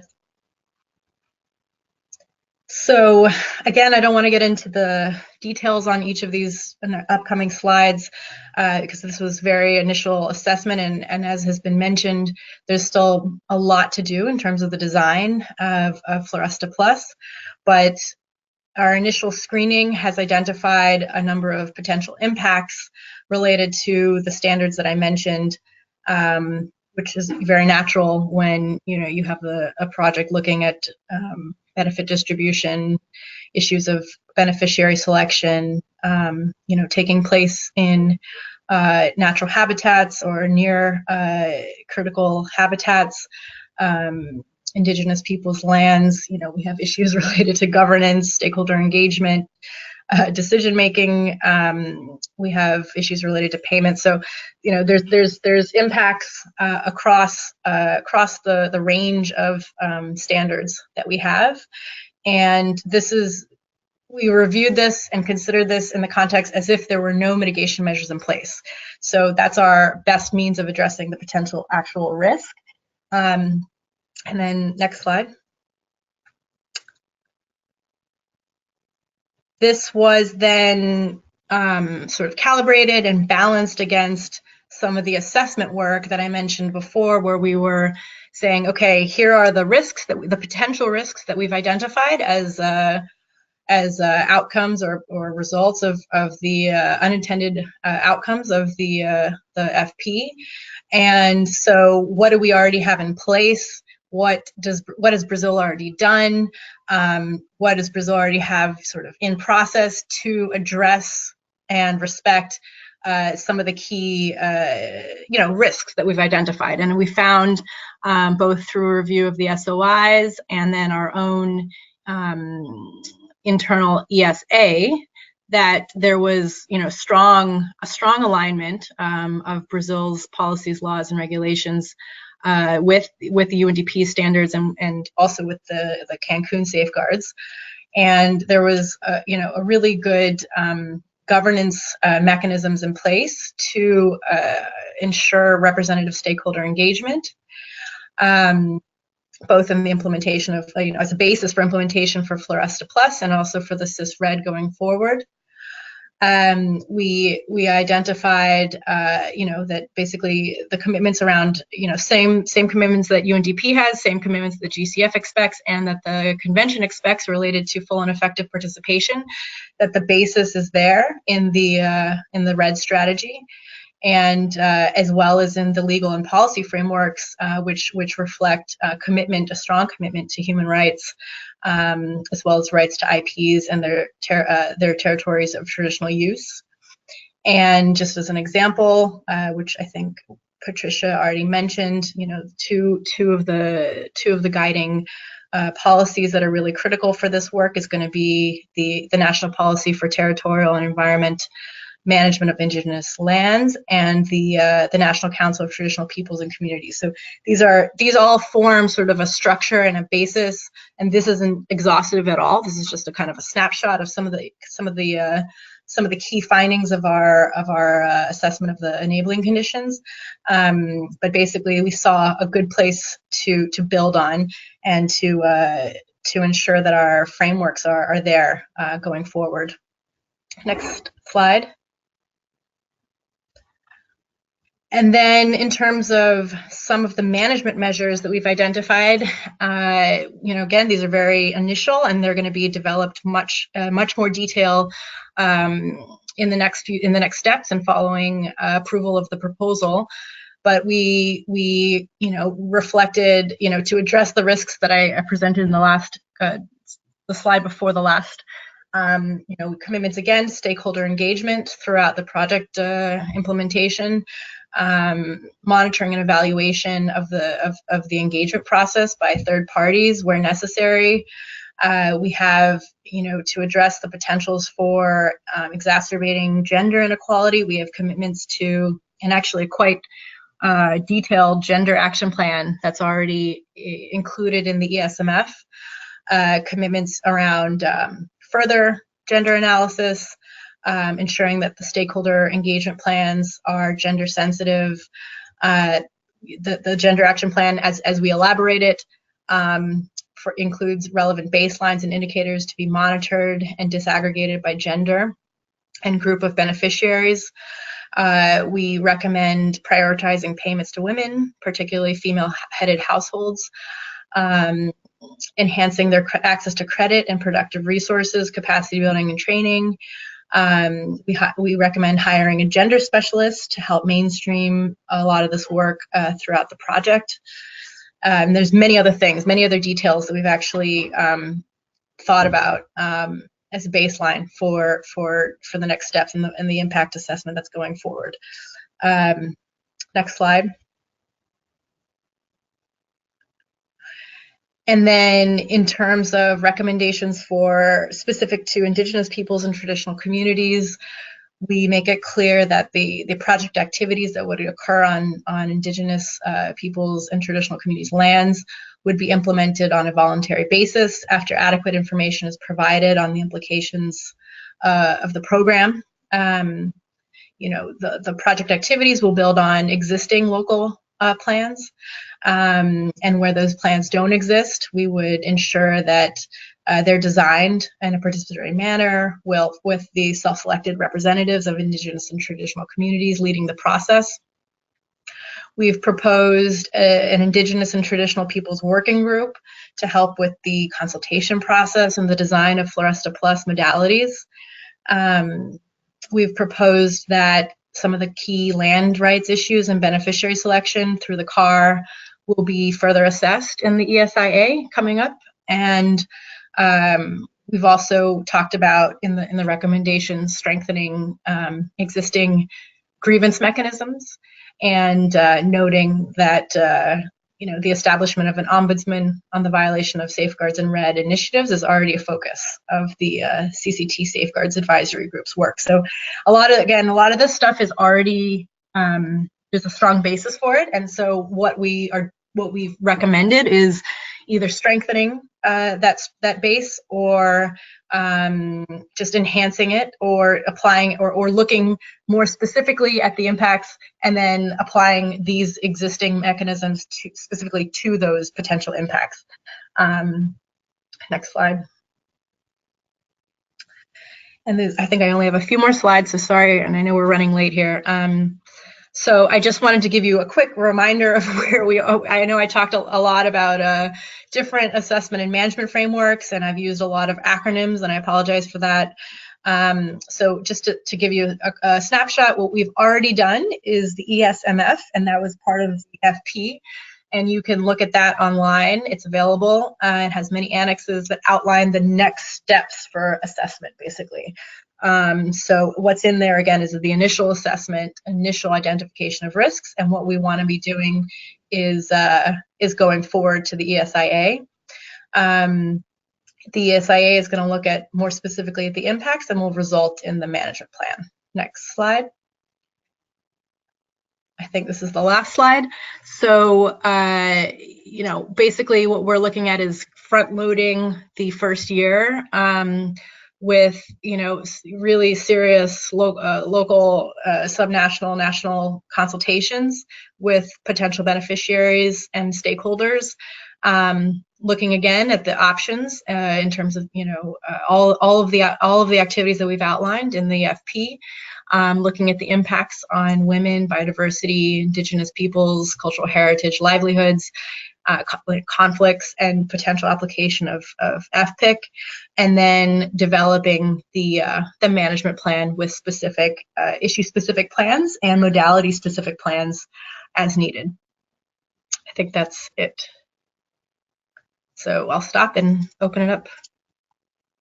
Thanks, Jen. And just before we head into questions, I wanted to note that Patricia from the ministry is still with us, but is only here for about 10 more minutes. And so if we could prioritize any questions for the ministry in Brazil, can we do that? And then we can follow those with questions for that UNDP can answer about this funding proposal and about Jen's most recent presentation or anything else. Thanks. Let me see. Maybe Simone, you hand your hand up. You can talk. I know you had it for a long while now.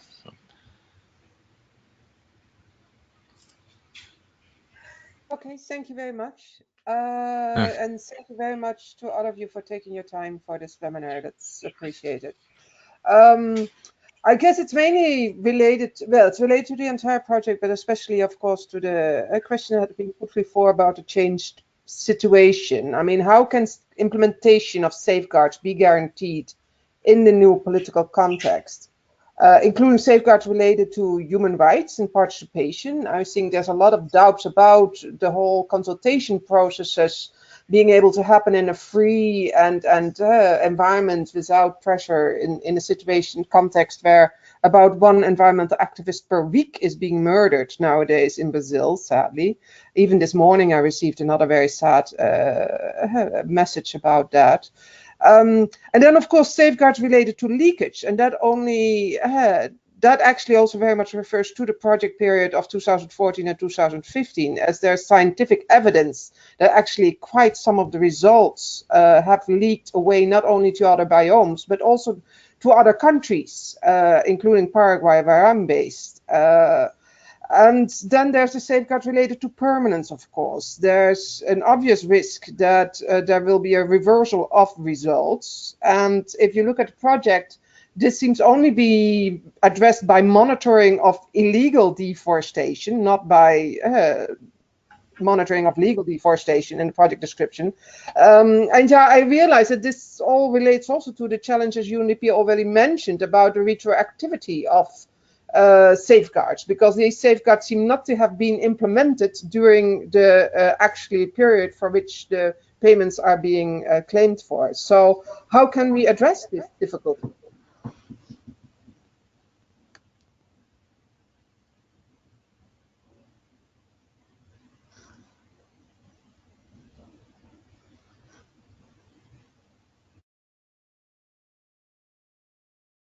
Hi, it's Patricia from MMA. I'd like to start to answer the question. Thank you, Simone, for your questions. And maybe before, when UNDP can, of course, complement in some points.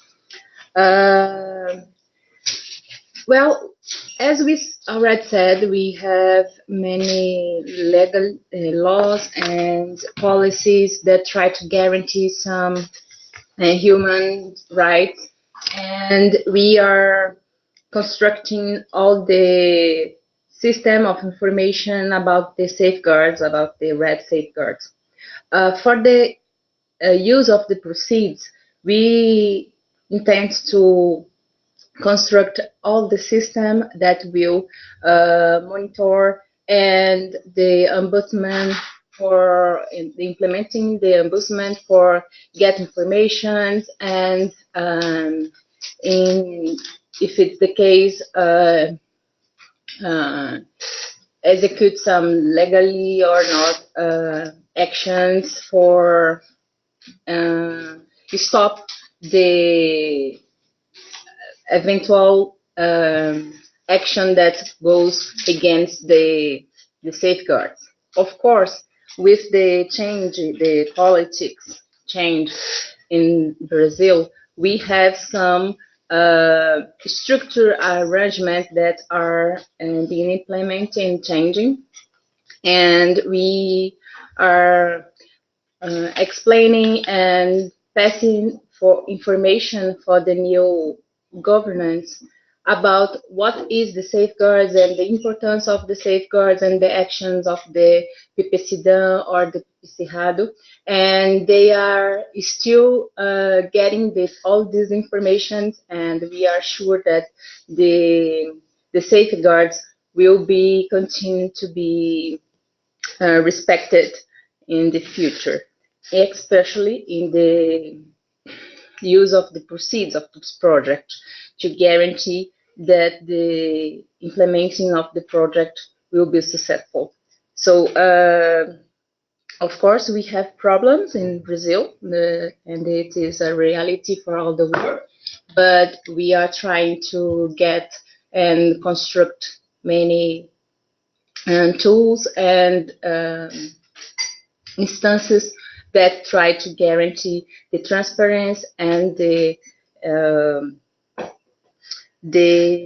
participation and engagement of the whole society. So from the ministry, I don't see any change now that shows us in fact what changing in our laws or in our structure that brings more concern for this for the implementation of the safeguards, at least for now.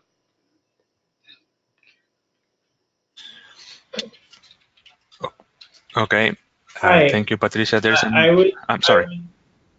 I would provide a small complement to that answer, if possible, to make sure we answer the concerns that were just raised in the previous question. Just quickly, in the funding proposal in section D2 on paradigm shift potential, you will see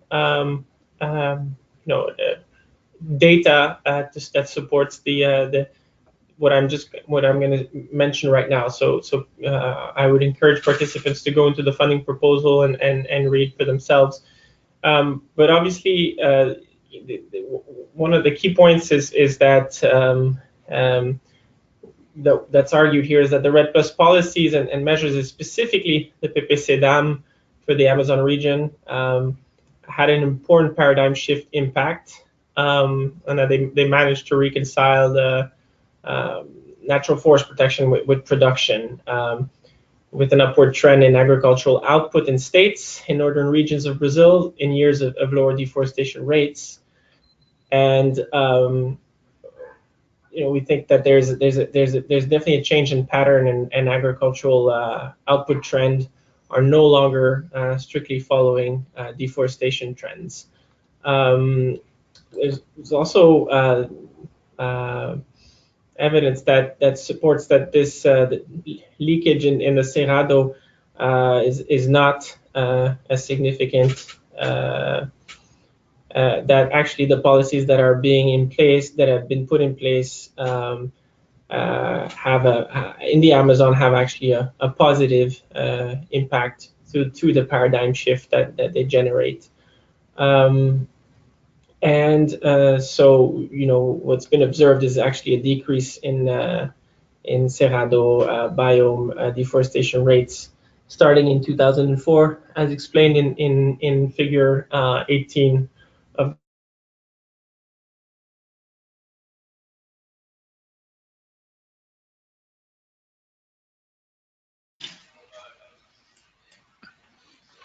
Bruno, we lost your audio. We cannot hear you anymore.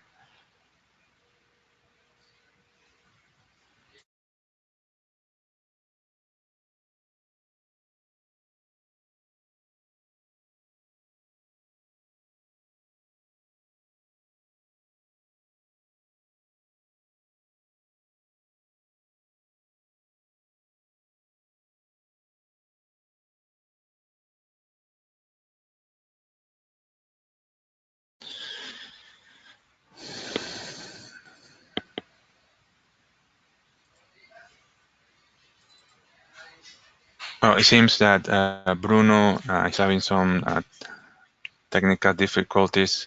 Can you hear us, Bruno and Pierre-Yves? If not, I understand that Patricia needs to leave soon, and before she leaves, maybe she can answer this question that is specific to the Brazilian government. And Paula Bernasconi is asking, why not use CONAREC as the management committee to take advantage to reform it to allow better participation according to safeguards as already demanded by civil society?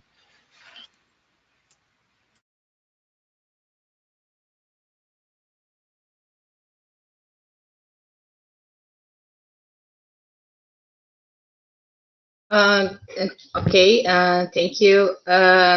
We are thinking that maybe we should try to improve the participation and engagement of the other sectors of the society and more specific about the areas that will be benefited with the resources, the funding. So we think the specific objective is different, and also the CONAHED has objective of to implementing the national strategy and has a limited number of meetings in a year. So we was thinking that maybe it would be a different job in a different dynamic. So we, in the first moment, we think maybe it would be a better,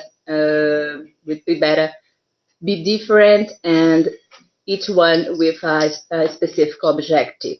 Of course, the CONAHED will be engaged and will be complementing and give subsidies for the implementing of the project and monitoring the project.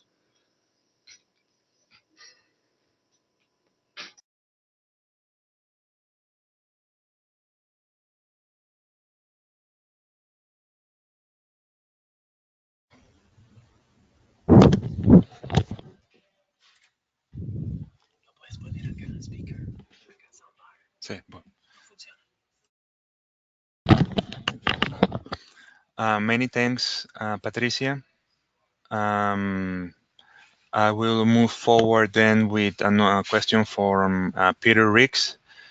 We appreciate your attention to key frameworks, but it's also worth noting that Jair Bolsonaro has attempted to strip power from traditional people, IPs and quilombos, as well as the CNPCT. What guarantees does UNDP have that your ESMF recommendations will be followed through everything the current political structure points in the other direction?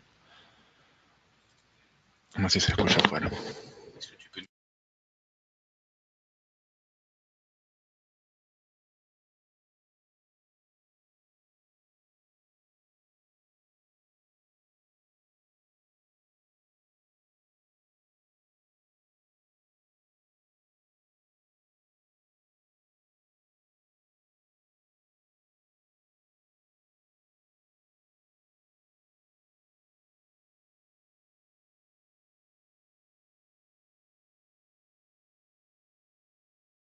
Okay, I think I can try and answer the question. It's a really tough question. I mean, I don't have a clear indication. It's true that the work was done before the change in government, so a lot of the commitments and a lot of the review of the enabling conditions were done prior to the change. And I guess going with what Patricia was saying, I mean, she hasn't seen any major changes as yet to those same policies, laws, and regulations. And as Gabrielle said, there hasn't been a change to the MMA mandate. On the other hand, of course, we've seen actions that have reflected somewhat of the opposite potential direction in the future. So, we are still, we're still waiting. We're still holding on to sort of to see what happens. It's going to be, a really important thing that we start to build the trust and start to have these open dialogues about the commitments that have been made in the context of the FP and the ESMF, and figure out what's possible. Recognizing, of course, that the laws are still there, and that the laws would still apply. And just trying to figure out sort of what might need to change in terms of the FP proposed activities. I mean, if we can't make follow through on some of the commitments to address or respect some of the impacts or potential risks that we've identified, then we might need to change the proposed activities, and that's all part of the ESIA. That's all part of the consultation process, and we have built in a budget for that, and we have built in a timeline for that. We expect that the next year we'll really look into feasibility of what we've proposed and looking at the impacts of what we proposed, and it will also look at reconsider and in depth the enabling conditions. So yeah, you're right. The enabling conditions have changed, and we have an opportunity to reflect on that in the coming year, and to really again build some trust and build potentially new mechanisms for dialogue to start engaging on these tough issues that you've raised. All right, thank you, Jen. So moving forward with the next question from Chris Meyer. So let me get this right. This would provide $96 million for forest conservation efforts in Brazil. If it's not approved, no money from the GCF will be sent to Brazil for forest conservation? Yes, that's right. If this proposal is not approved, there would be no money sent to Brazil from the GCF for forest conservation.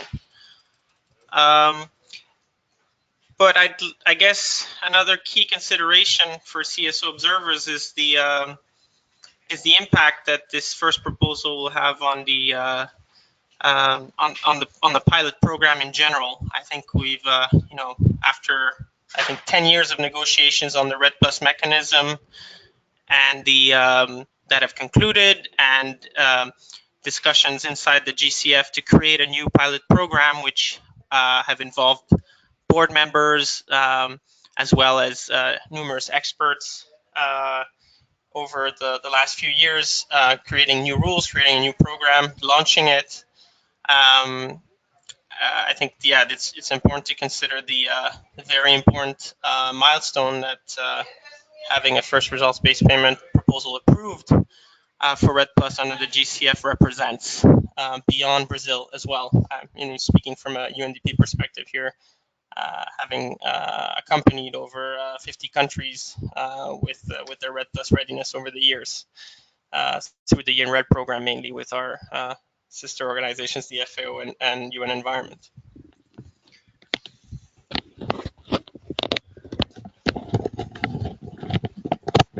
Okay, thank you, Bruno, for answering.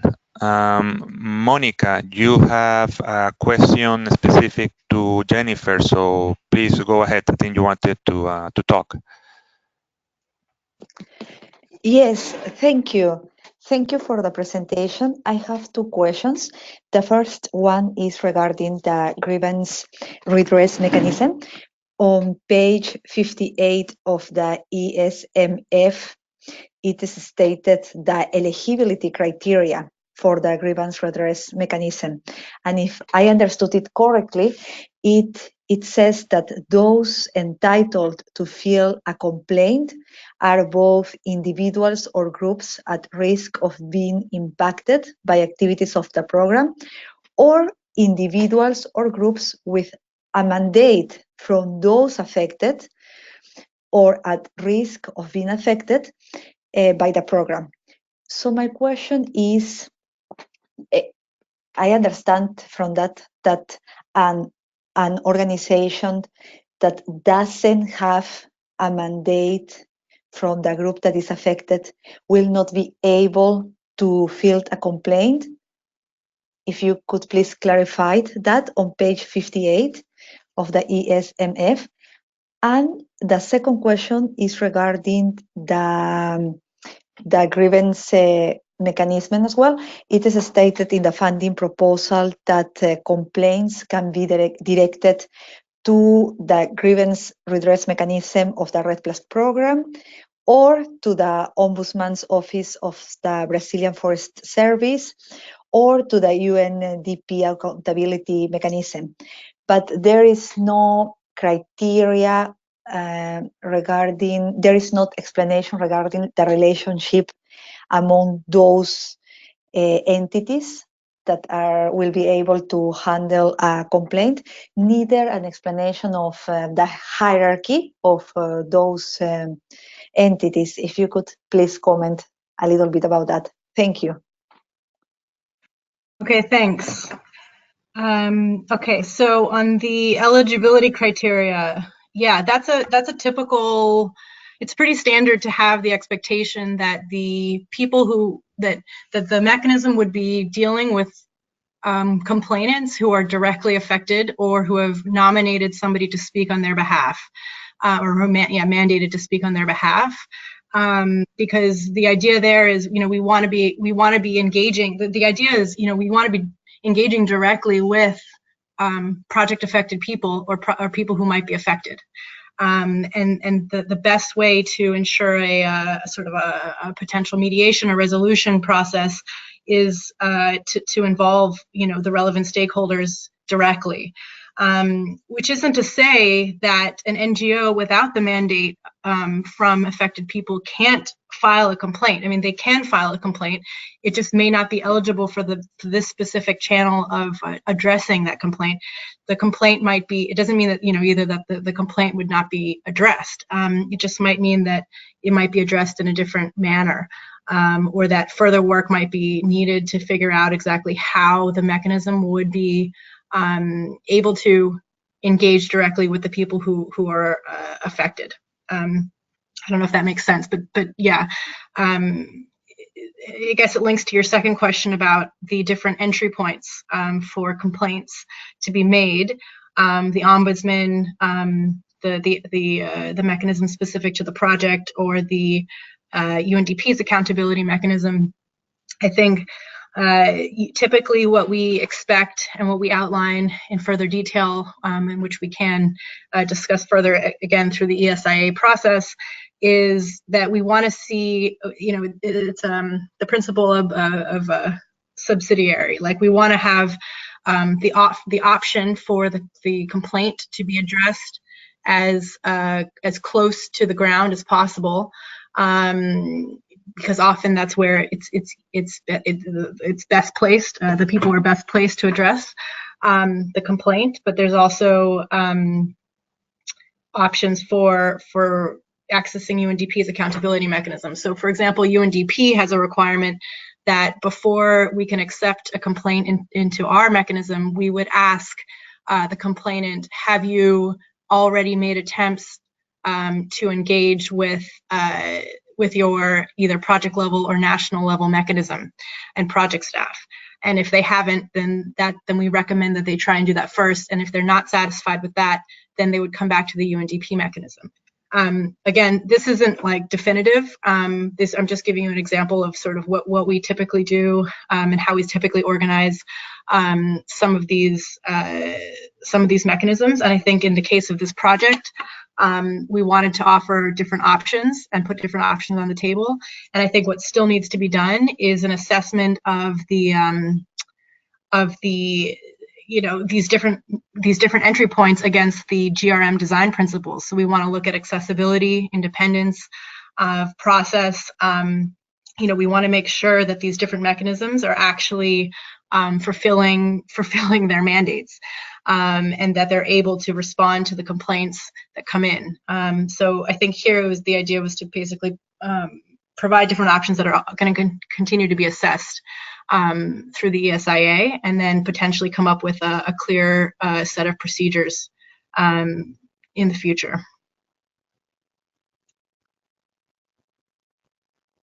Thank you, Jen.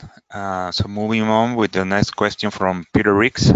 Since you have worked with 50 countries, why start with Brazil, given the political situation of tremendous hostility to indigenous people, to safeguards, and to forest conservation generally? Surely there are better national programs with more supportive political system in which to pilot your important efforts. Hi. Yeah, thanks for that question.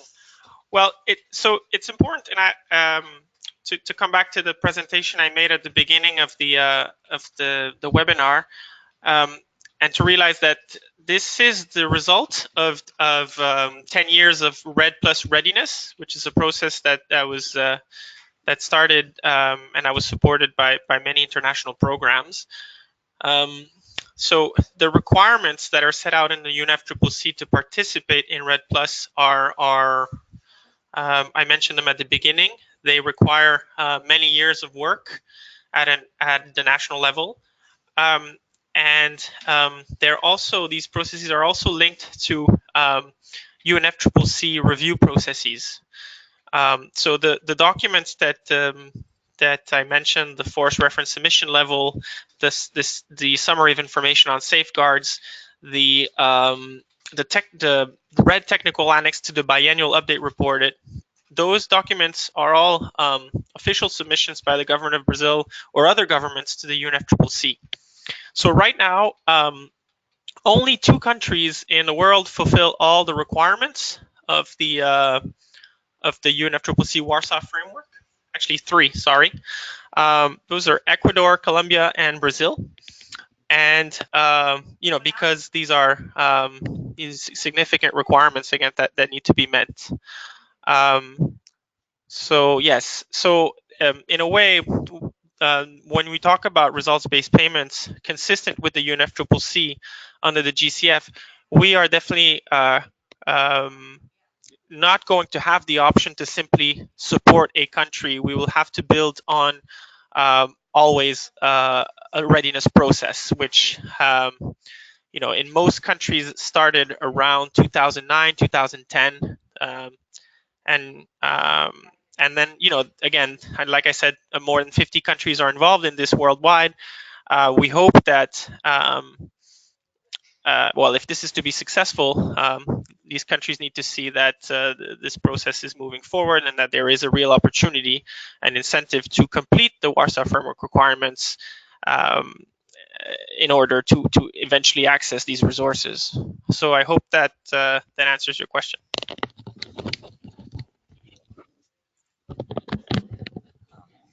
Thank you, Bruno. Okay, we have Monica.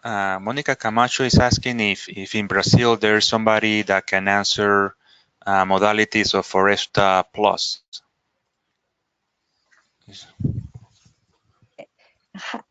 My question was if there is still someone in the call from your side who could answer a question regarding Floresta 1, because I understood that some people left. Or if you can ask the question, and if we cannot answer, we will make sure to provide you with an answer in written later on, or find a way to answer your question. That is great. Thank you so much. My question is, I have 2 questions. The first one is if you please could explain a little bit more the role of the private sector within the 4 modalities of Floresta Plus. First, what do you mean when we talk about private sector? If you could give us some examples in the context of Floresta Plus, and is like the private sector could receive benefits from the 4 types of modalities within Floresta Plus. And the second question is regarding the role of indigenous peoples. It was mentioned that indigenous peoples could have access to benefits through Floresta Plus communities.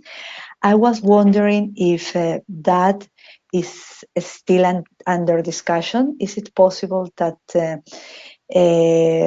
as the weeks go and you get in place the inception workshop, and there are more discussion among civil society in Brazil, that indigenous peoples also could get access from modality 1, that is conservation, and therefore direct payments, and not only through projects, that is modality 2.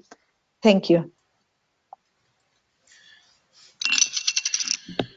Okay, so I will answer your first question regarding the private sector. So private sector, when we refer in the proposal, we're referring to corporations, firms.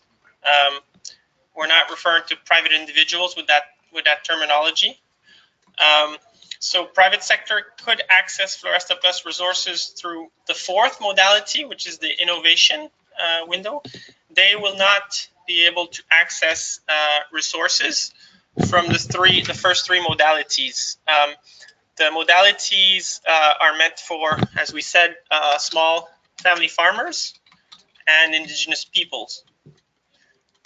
Does that answer your question on the private sector? Yes. Thank you. Okay. The second question was on, can you please, sorry, can you please repeat your second question was on?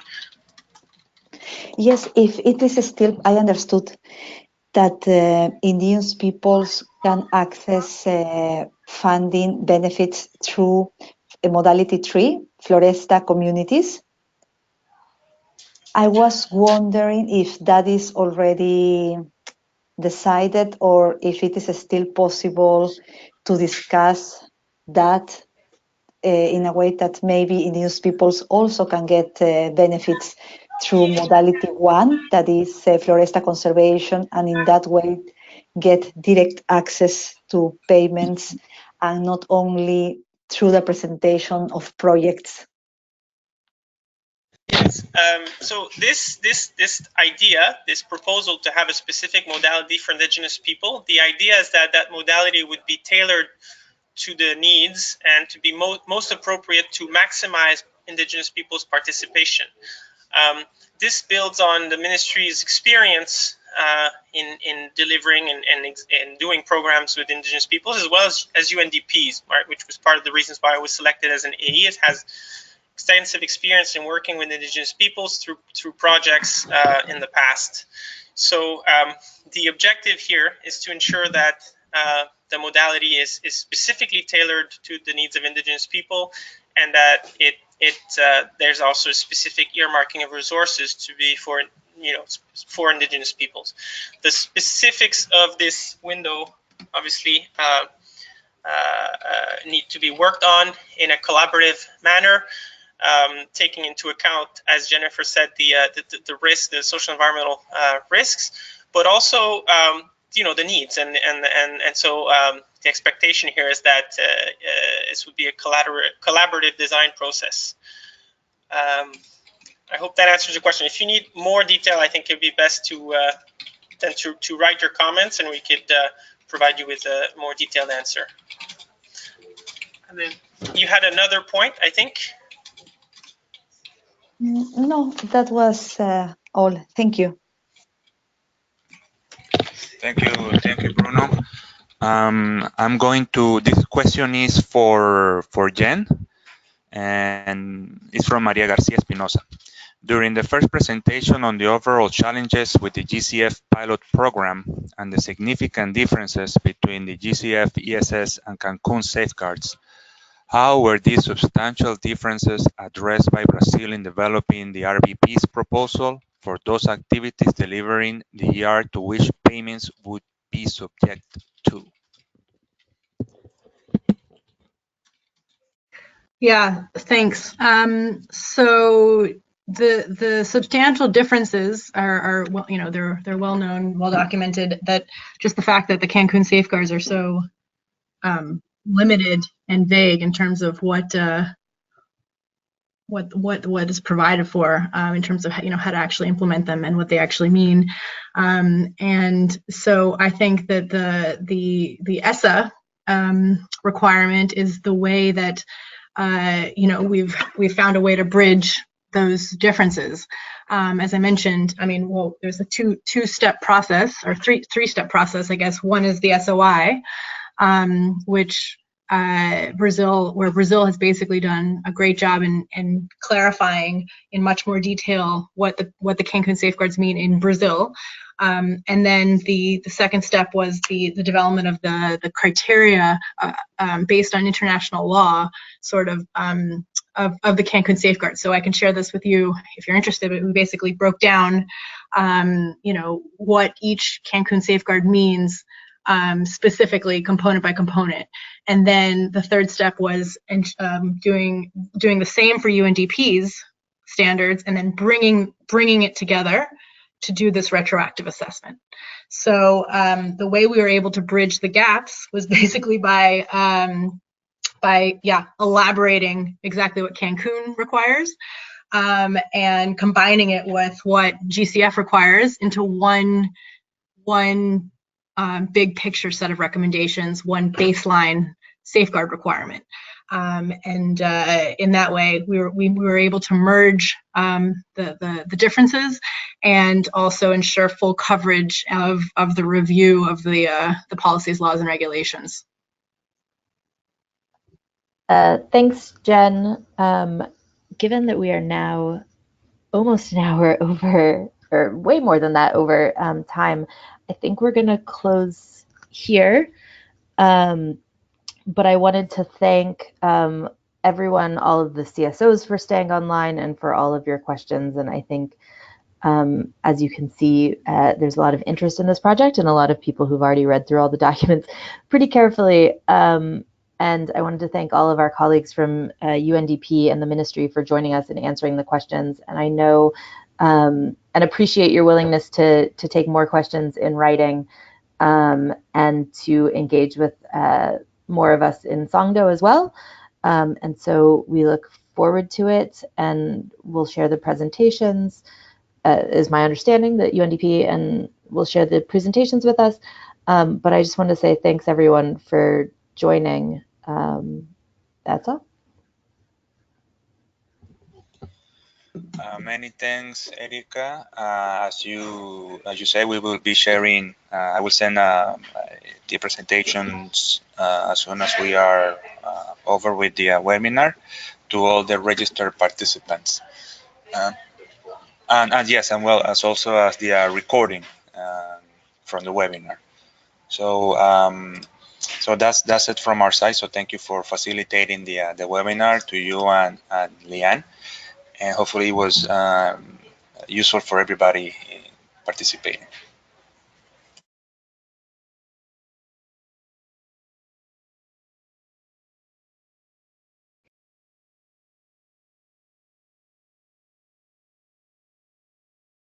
Thanks all. And I think have a good weekend, everybody. Yeah.